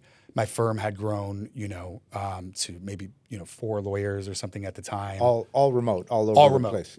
Yeah, which is also something that's like very much in the tech space. Mm-hmm. But like I was in Miami. We had 2 in Miami. That one of them then went back to Chicago. I had another lawyer in San Francisco. I had one in LA. So it was always, kind of all over the place. So the practice starts taking off. Another thing we tried to do differently in the practice is we didn't run from dispute, right? We didn't run from enforcement actions. So there was always a time where, like we dealt with some SEC notices, Wells notices, right? And we've dealt with CFTC action. We'd eventually bring in expert counsel, but one of the ways I would run my firm is like, not yet, relax, we just got to respond to some questions. Okay, can we make a mistake? Yeah, but let's like think about it. we're all smart here. You know, giving my attorneys those reps, I think was so important. And crypto is very disciplinary. Like you got to know, we're a transactional law firm. Okay. So nuts and bolts, we are a corporate law firm. We set up your Delaware C Corp. We help you with fundraising. But every crypto project has an offshore piece to it. So it's usually a Cayman foundation with a BVI subsidiary, and that's where you mint the token for compliance reasons. Easier to mint in BVI versus Cayman, right? Or Panama or Switzerland, right? Switzerland was where the Ethereum foundation was started. I went with the head of Polychain, that guy Ryon. He eventually left and went to this Ethereum competitor that the founders, a couple of founders of Ethereum started, called Polkadot. Went and did their raise in Zug. So I went to Switzerland for the first time. I was like, damn, this is wild, So anyway, that's why Solana has a Swiss foundation. I thought that was the best, but Cayman BVI is actually better, and Panama is better for some other reasons, sometimes just for cost, right? And I'm happy to go more into that. Tortola, is that BVI, right? Yeah, Tortola. Yeah. And it's just a little island. Yeah. But they're vast. Their virtual asset service provider regime, their crypto regime is less intense than Cayman. But you want to mint it over there because it's all tax free, But to mint, again, this is where having to know so many disciplines as a real proper digital assets elite lawyer, you need to know corporate structuring, you need to know offshore structuring, you need to know commercial agreements, you need to know tax, you need to know international tax. So as an example, in the beginning, people are crypto founders are like, oh, I just need a Cayman foundation. Cool. You and me are founders. Ryon, you sit on the Cayman Foundation and we print the token and 100% money. No IRS issues. Wrong. Tons of IRS issue. That's a controlled foreign corporation. You can't have a U.S. person sitting on as the director of your foundation. Actually, you shouldn't have U.S. anything on there. And it's not just the director, because crypto has, a crypto foundation can have a bank account, but they also have what's called a multi-signature wallet, a multi-sig wallet. And it's just like a normal wallet, but it takes the three of us to actually have that money moved out of there. But that's its own, the IRS treats that as a bank account. So if you have control of an entity or control of a bank account offshore, that's a CFC. That's a controlled foreign corporation. I'm not a tax lawyer, which is not taxable. Subject to taxes. Subject to IRS tax. Yeah. So why are you going to do all this stuff and spend, if you're still going to have to fucking pay taxes. Yeah. If you don't do it right, then you don't do it right. Right. Yeah. And the truth is, in the beginning, a lot of firms, big firms, didn't do it right. There is definitely some legacy issues in some of these foundations. But, because I was so early in on it, and I would obsess and I have this, whatever, I would get too fixated on details. Maybe, we all do. But if something doesn't make sense, it just kind of stays with me until I can solve it. These things didn't make sense. And, I was lucky to have this good tax lawyer I talked to. He was like, this is always something you need to think about, And Jared, my old boss, was like, tax as a corporate lawyer, you can get in trouble for tax, even though you're not a tax lawyer, which is true. And I did have a client that got mad at me because they were like, you didn't tell me to file my 83Bs. I was like, yeah, I did. He was like, where's it in writing? I was like, okay. Told you on the call, fine. That's where we changed the always in writing protocol. thing. Change the protocol. Yeah, but it's also in my engagement, it's we don't give tax advice. We're not tax lawyers. But because it's so kind of intertwined, sometimes they, the founder doesn't want to take the blame, or some, 22-year-old kid, they get mad at you. So anyway. So Horizons Law, that's your law firm. Law firm, obviously. But what are you doing anything else aside from that? And tell us what. A lot of other things. Okay. Yeah. So he just pulled it up. So my firm became so good at referring these crypto projects offshore, right, to these Cayman law firms. There's a magic circle of firms like Harney's, Walker's, Ogier, Campbell's, Carey Olson. That's sort of it. And I worked with this guy who's right there, Mike Robinson, at Ogier, and he was one of the seniors about to be partners. He was the best digital assets lawyer in the Cayman Islands. And again, I've always wanted to be entrepreneurial. I started paying attention that I'm sending every one of these foundations, and that's about, $150K of legal work at that time for a firm. And then to get one of these independent directors is $30K a year, $20K a year. Yeah. And they have to exercise mind and management over that, foundation. And I have the pipeline. What do the Cayman firms need? The Cayman firms need me. They need Fenwick. Yeah. They need Cooley. right? And I turned over like 150 Cayman foundations, and I was like, wait a minute, why let some of these other fiduciary companies eat? So it's really cool because Mike, I had worked with him for 2 years. You know, he had it right there. Go up a little more, yeah. Like he worked with me for 2 years, and out of the blue, I was just like, and he was like the best guy, guaranteed. He could like punch the head partner in the fucking mouth, and they'd be like, Mike, why'd you do that? Like, can you relax? Like, take a break. You know, like he's not getting fired. He's not going anywhere. He is a shoo-in. He gets this stuff better than anybody else in his firm. And I was like, why don't you quit and let's start this fiduciary shop? Now this is, you know, like 2021, right? And that's important for a reason. I'm like, you should do it. He's like, oh, my wife, you know, is pregnant with my second child. And I was like, all right, you can see the numbers. Like his firm, you know, they could see what I send over there. He would see a lot of this. And you know, he's a lawyer. I know he would do his diligence. And I was like, what if I guaranteed your salary, right? Which is like 300K CI, Cayman dollars, just a little more, you know, maybe like 360 USD. You know, come do this thing. Let's do it. Like, it'll be great. And he's like, okay, all right, great. Like, I'm going to do it. And we're like game planning it. He gives notice, right? And 2 days after, or a day after, it was that close, he gives notice, FTX happens, the collapse of this major exchange. Mm-hmm. And I still remember I'm in Switzerland with a couple of my guys, and we're at like the Solana Breakpoint conference. And, you know, it's like, oh, it's good. Like, Solana's good. And, you know, like, you know, there was all of these other calamities that happened that year. There was like 3 Arrows and, you know, some shady stuff on that projects that built on Solana. It wasn't Solana. Like, Solana's always been a good actor, great team, great people. You know, but there's all these things that had chopped crypto down from the highs of COVID. Mm-hmm. And then FTX happens. We're in Lisbon at Breakpoint, and we go to Zurich because, again, like Ryan Zero's out there, and I started having a lot of business reasons to go to Switzerland. So we went there. It was easy to go. And I'm in Switzerland, and it's like icy cold, and Mike calls me, and he's like, oh, hello, Ron, hey, so how's it going? And I'm like, hey, Mike, how are you? And I'm outside, right? And instead of having like my big pea coat on, I'm holding it, and I'm in a shirt like this, and I'm sweating. I'm sweating like I just did 10 rounds because I'm like, oh my God, the market just blew up. Yeah. And he's like, Ron, you know, like, so just gave notice. You know, so we gonna be okay? So and what's I was next? Like, yeah. And I'm like sweating, like there's sweat coming into my eyes, like past my eyebrows, like that much sweat. And it's like, you know, again, 38 degrees in Zurich. And I'm like, Mike, brother, we are gonna be golden. We got this. I have no doubt. And I had so many doubts, right? I was like, holy shit, like this guy's got a family. He was the shoo-in, right? Yeah. But do the hard thing. And we did, and I did have the pipeline, and my rep was real. And it was also funny because like some of my other good like lawyer friends, when I first went to start my firm, I had this story I told the law fellows where it was like, that's crazy, you're too junior to do a corporate practice, like you might have to end up living with your parents. Good intention, right? I go, hey, I'm gonna start a Cayman fiduciary shop. Some of my other, friends that were like lawyers and even some founders are like, that's insane. Brother, that's in the Cayman Islands. Do you understand? Like, that is not the USA. That is a whole different way of doing business. And I was like, no. Like, you guys don't get it. Like, I see it so clearly. And people were like, you're fucking crazy. And we did it. Horizons Global is one of the top, like in the top 3 fiduciaries in the Cayman Islands. And we got there in 2 years, and it's still growing.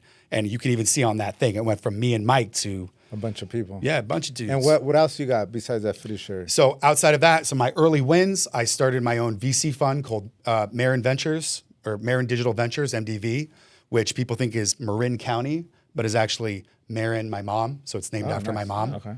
And yeah, it's mostly, crypto startups. If you go to the portfolio though, yeah, like, we did SpaceX. We did like a competitor to like NVIDIA.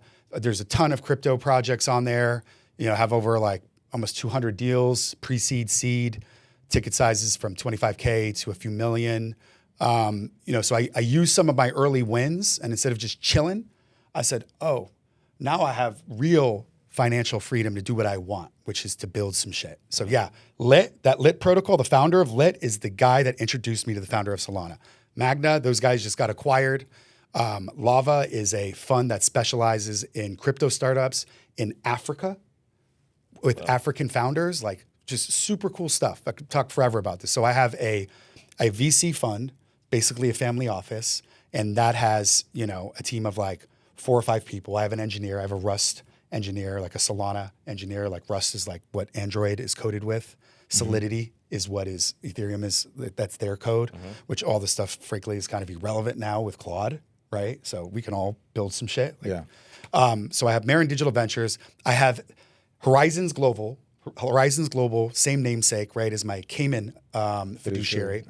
We ran into a little bit of, issues with that because while it's the best, other law firms in the crypto space go, oh, this is Horizons. And, so all of the Cayman guys are like, we're very independent. And they are. Everything is fully segregated, separate team. There's no overlap. They're bank account, different everything, right? Absolutely do it the right way. But you should have just named it something else. Right. Exactly right. Gotcha. So I learned that, but I still wanted to put like an Easter egg, right, in my companies. And I'm like a big anime guy, and a big, I don't know, like Marvel guy or whatever. So I named my Panama fiduciary Eisen, which is, so it's like eisen.gov if you want to look it up. And that is the Panama equivalent, Eisen with an A, A-I-Z-E-N. I had one of these. So again, going back to tax, you have your fiduciary that sits on. You might have to Google it. You put Eisen.gov like crypto. So you have your foundation. We're founders in the U.S. We're building XYZ protocol. This is where the token's going to be minted. Your director's sitting there, but who's going to do the mint? Who pushes the button? Your director is just there to make sure things are being done right and you can withstand scrutiny. But you're not taking on that liability. It's Cayman Islands. Yeah, that's Eisen. So who does that, right? So you need another service provider that will be for Cayman, for Panama, for Switzerland. We'll mint the token. We'll be on the multi-sig. We'll do your books and records. We're building this sick, perps DEX, right? We're building Hyperliquid. Like if you guys should look up Hyperliquid, that's some interesting project to pay attention to. We're building Hyperliquid. Well, we don't want to do all this shit in fucking Cayman Islands. We want to build this sick perps DEX and work on this stuff. Well, you're going to go source a team to do this basic back end, back office work and admin work and some simple books and records work? No. So I started this other company called Mugen. So if you go to mugen.ky, again, Eisen is from Bleach, one of my anime. Mugen is from Demon Slayer, another anime, also a Samurai Champloo. Yeah, Shit, I don't know. These are all just like nerdy, comic movies, anime, Japanese anime movies. So I started this one. I mean, again, I know we don't have enough time, but this one actually started with this other person that committed fraud behind my back. So I've left this company and I'm actually publicly suing the head of this company. His name is Yarrow in the Cayman courts because this guy literally, like, if we start a firm that we're going to do X, right? If we're going to do a PI shop, and then Bob over here wants to sell his, PI book of business. I can't buy that book of business and just stick it into a different firm. And when I go with you guys, hey guys, like we're doing PI over here, but I also secretly have another PI shop, right? You'll get sued for that. That's what he did. Yeah. So one of these are called foundation side admins or administrators, foundation side, ops. So that's why it's called Mugen. But then now Mugen V2 is called Govern Admin Services. So GVRN Admin Services, which is a link up with my fiduciary shop team, this well-known crypto Singaporean lawyer named YK Peck. And GVRN. Yeah. Because he has a firm called Govern. So I had to, so in this entrepreneurial journey, I actually had a founder, my co-founder, commit fraud against me, and I'm still enforcing my rights on that, and that's a fucking loser for him. There's also, that's it. So I also, while building these other companies, Eisen launched this year. It's the first independent fiduciary in Panama. Panama Papers, those are all nominees, right? This is a true independent fiduciary that will sit there and will take on the liability or UBO risk. First of its kind. So we went down to Panama in fucking February and knocked doors. All the Cayman law firm or Panamanian law firms, which, they're like, oh, I never saw this before. It's like doing well. And, again, the pipeline from the US law firm is still strong for that, because if you're doing some really tricky new decentralized finance product, you'll do that in Panama, right? Like they're way more flexible than even Cayman, right? And Switzerland's not bad, but there's a lot of upkeep and admin and go forward stuff you have to do. Yeah. So you've pretty much. And then I have an M&A shop called Thanos. And we'll So get into Thanos that strategy, right now. that's But it. what you've looked at is like the whole process from, it seems like beginning to end or beginning to midway or whatever. And you've decided, okay, I'm doing this, but let me also start a business that helps this and this and this to Yep. get you to the end. Yep. Instead of relying on other companies, Yep. you're just filling in the void with your own companies. Yeah. I mean, as you guys know, right? Like being an attorney, that trust runs deep and it's yours to lose at a certain point. And as long as you do good work and you're there and you're available and you do the hard thing, like they will trust you.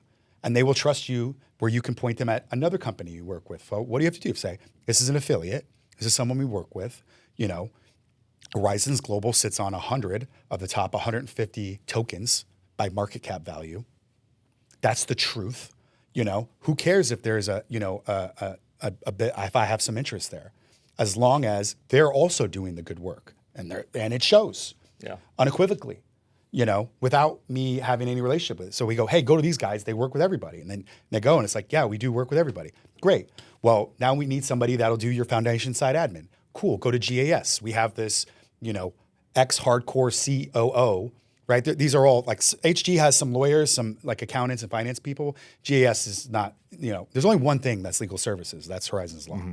So all these other things are sort of adjacent or not at all, right? Which I think it's easier to set up, right? Yeah. Because yeah.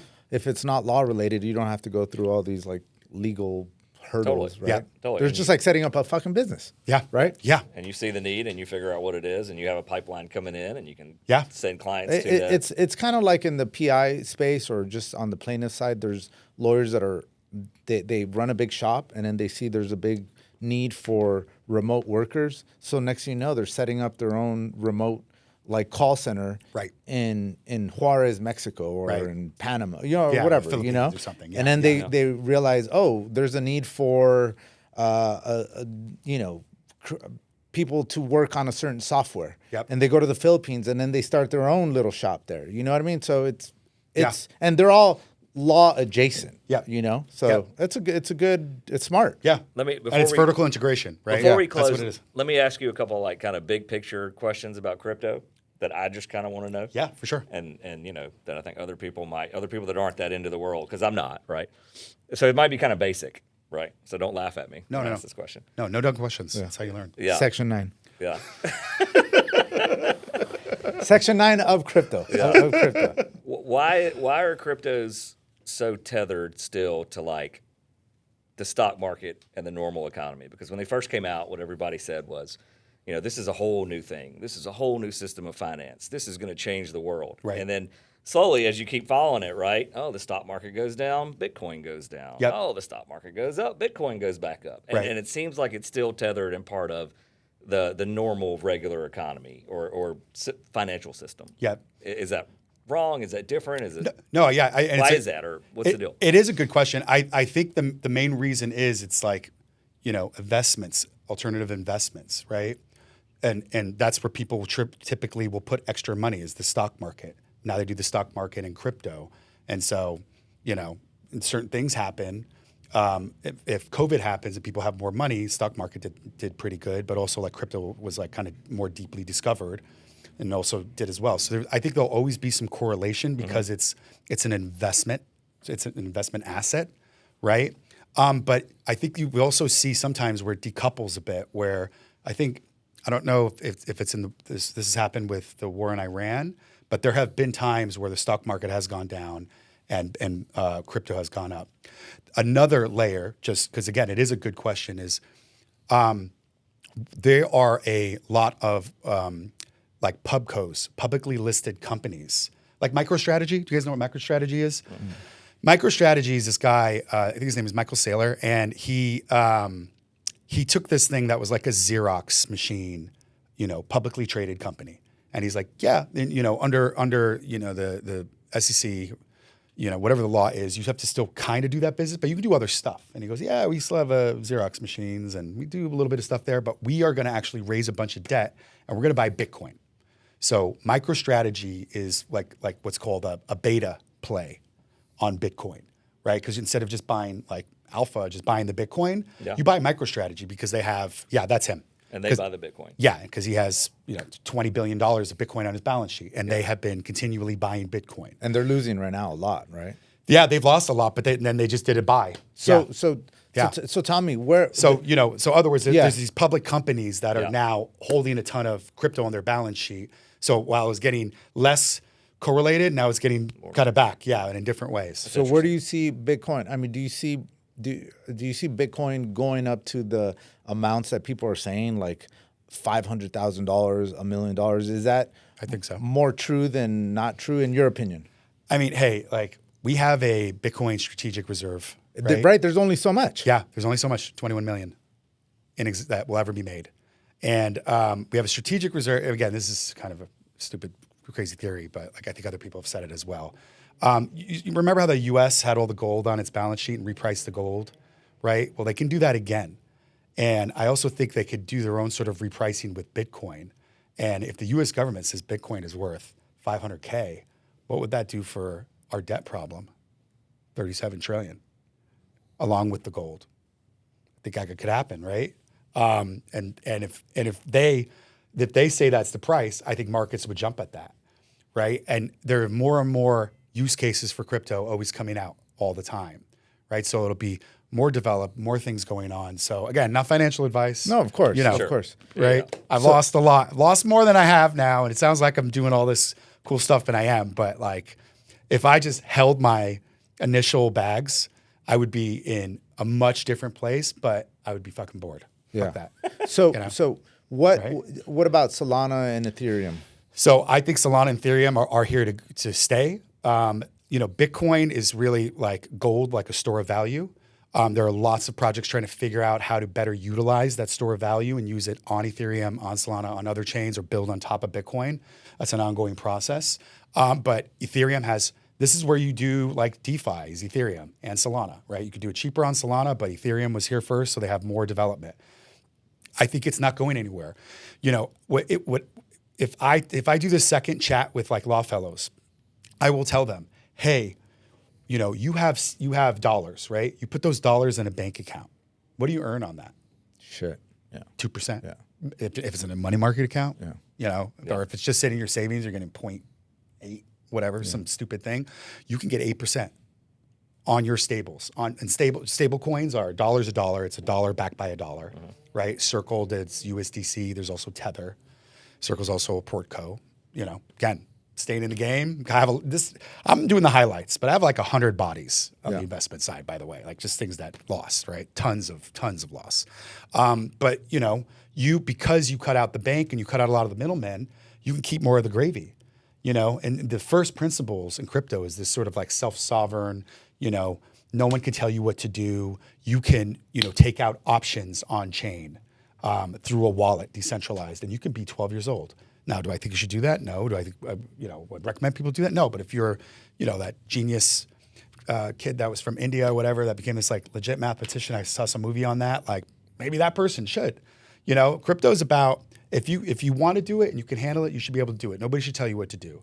And so I do think, especially for younger people, it'll be a way that they can get interest on this. And sure, hacks happen, but like this 8% interest, 7% interest, there's like $16 billion locked up there. Like it's, I think, as safe as it can be. And it doesn't have FDIC, but stable coins. Stable coins, yeah. Okay. You can, again, if you really believe in the technology and you pay attention, you can also buy some. Do I think Solana is going to be $88 a year from now? I don't think so. Again, not financial advice, but there's just so much development going on there, right? Once the war gets better, right? Like once these things stabilize, like if Bitcoin goes to back up over 100,000, Bitcoin goes to $200,000. Absolutely, the other blue chip tokens, because they are correlated, are going to go up. Okay. But crypto is also, no matter how many years go by. In the beginning, I would say it's a very volatile, nascent market, and it's a little more mature now. But I think it's always, because some of this technology and the risks around this and hacks and things like that, I think it'll always be a little volatile. I think that'll scare some people away. But it's getting more and more like safe for everybody, any kind of risk profile. Any type of fund or anything could get some exposure one way or another, whether it's locking up your stuff on chain or buying MicroStrategy or, forward machines, which is like a Solana DAT. There's Ethereum DAT, there's a lot, digital asset treasury is a. So that was going to be my next question. You have a thing like FTC happen, right? FTX. Yep. Right. This incredible scale of fraud that was like we've never, I don't know, you tell me, I don't think we've ever seen anything that big before happen in terms of monetary value, right? And that's in the crypto space, right? And people are going to hear this conversation and be like, oh, we're talking about Panamanian banks and Cayman Island banks and Switzerland and all these places where generally people think lax banking, criminality, whatever, right? Right. So how does the whole space become safer and less risky and less apt to that kind of fraud? Because that kind of fraud was unbelievable. Yeah, for right? sure. Absolutely. And it sounds like it's like different funds. And I was at Solana when they were doing some of these early deals with FTX, so it was also like, oh man, it's wild. Did you kind of see, man, this is a little shady? No, or no. I was doing stuff in the back, but I saw some of the paper or whatever, right? Yeah. Some of the just commercial things. Sorry, nothing like the Solana guys are honest, super sharp, like good dudes, and the thing I'll always say about FTX, the guy, Sam did commit fraud, but what FTX did for Solana was he got a lot of liquidity parked in Solana, and liquidity is sticky. There's a lot of chains that have come out. Polkadot tried to compete with Ethereum. IBC, which is this blockchain of layer 1 blockchains. There was all of these attempts to try to have a second programmable blockchain, and none of them could do it. Solana had the right tech at the right time, and FTX doing things with Solana parked a lot of liquidity into that chain that has stayed there and has continued to develop. Has allowed it to grow. Yeah. Right. So I think everything he did was like pretty terrible, right? But so that's that. But to answer your question, I think it's a little bit of lack of education because the Cayman Islands is super rigorous. They are a tax-free jurisdiction. People do want to use that tax-free jurisdiction legally without tax liability. So everything is like buttoned up. The same with Panama. Panama is rolling out its own version of like deep VASP, virtual asset service provider laws. And it is companies like these ones I've started where you have an independent fiduciary where it's sort of it being like some black box. It's like, no, talk to Joe, right? Yeah, Joe is the one responsible for PerpDex Foundation in Panama. And he goes, yes, I signed these docs. Like Horizons Global has dealt with IRS scrutiny, SEC scrutiny, and it's fine because everything is buttoned up. So having more of these professionals in there that know actually how to do it start to finish and more acceptance of these projects, because crypto in the beginning, you can like rip something as a, anonymous user and just, mint that shit. It prints, you can dump some, you make 10 million bucks and holy shit, I'm the man. And, I'm not gonna worry about taxes, let them find me.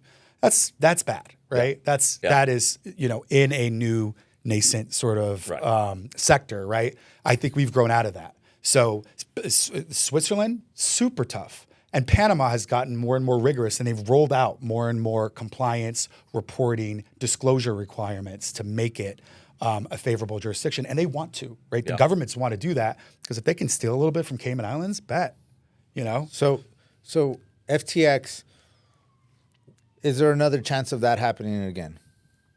I mean, again, if you want my prediction, I think we'll see something like that in AI. Yeah. Right? Because right now AI is more the Wild West. Wild like West. crypto was. Yeah. Oh, there's a new thing every day, Yeah. and if you're not doing it, I think it's a great tool. We talked about this. We all have to master this stuff. Like we have to master this. Our kids need to master this. The level of execution that AA gives you is great, but I think some of these evaluations are insane, and I think there'll be something that happens, and it's just right for something else to come. The OpenClaw guy goes to, and I'm not saying anything about him, but he goes OpenAI, and then he leaves and he starts some other thing, AAI, whatever, right? Yeah. And it's like $30 trillion, and it's all just vaporware. Again, I'm not saying anything about that person, but it's that this is where some of these things can happen. Yeah, where there's big swings and big expectations. Yeah, so that's it. Well, look, man, it's been great. I mean, obviously we can talk awesome. A lot more about a lot of different things, but it's been great, and honestly, we really appreciate you coming on. My pleasure. Thanks for having me, guys. That was awesome. Yeah. All right, guys. Thank you. Thank you. Thank you for tuning in to Sidebar Sessions by CD Law. Subscribe to our podcast channel and follow us at CD Law Firm. Wine picks are welcome. from Custodio and Dubé, your personal injury law firm. We'll see you next time.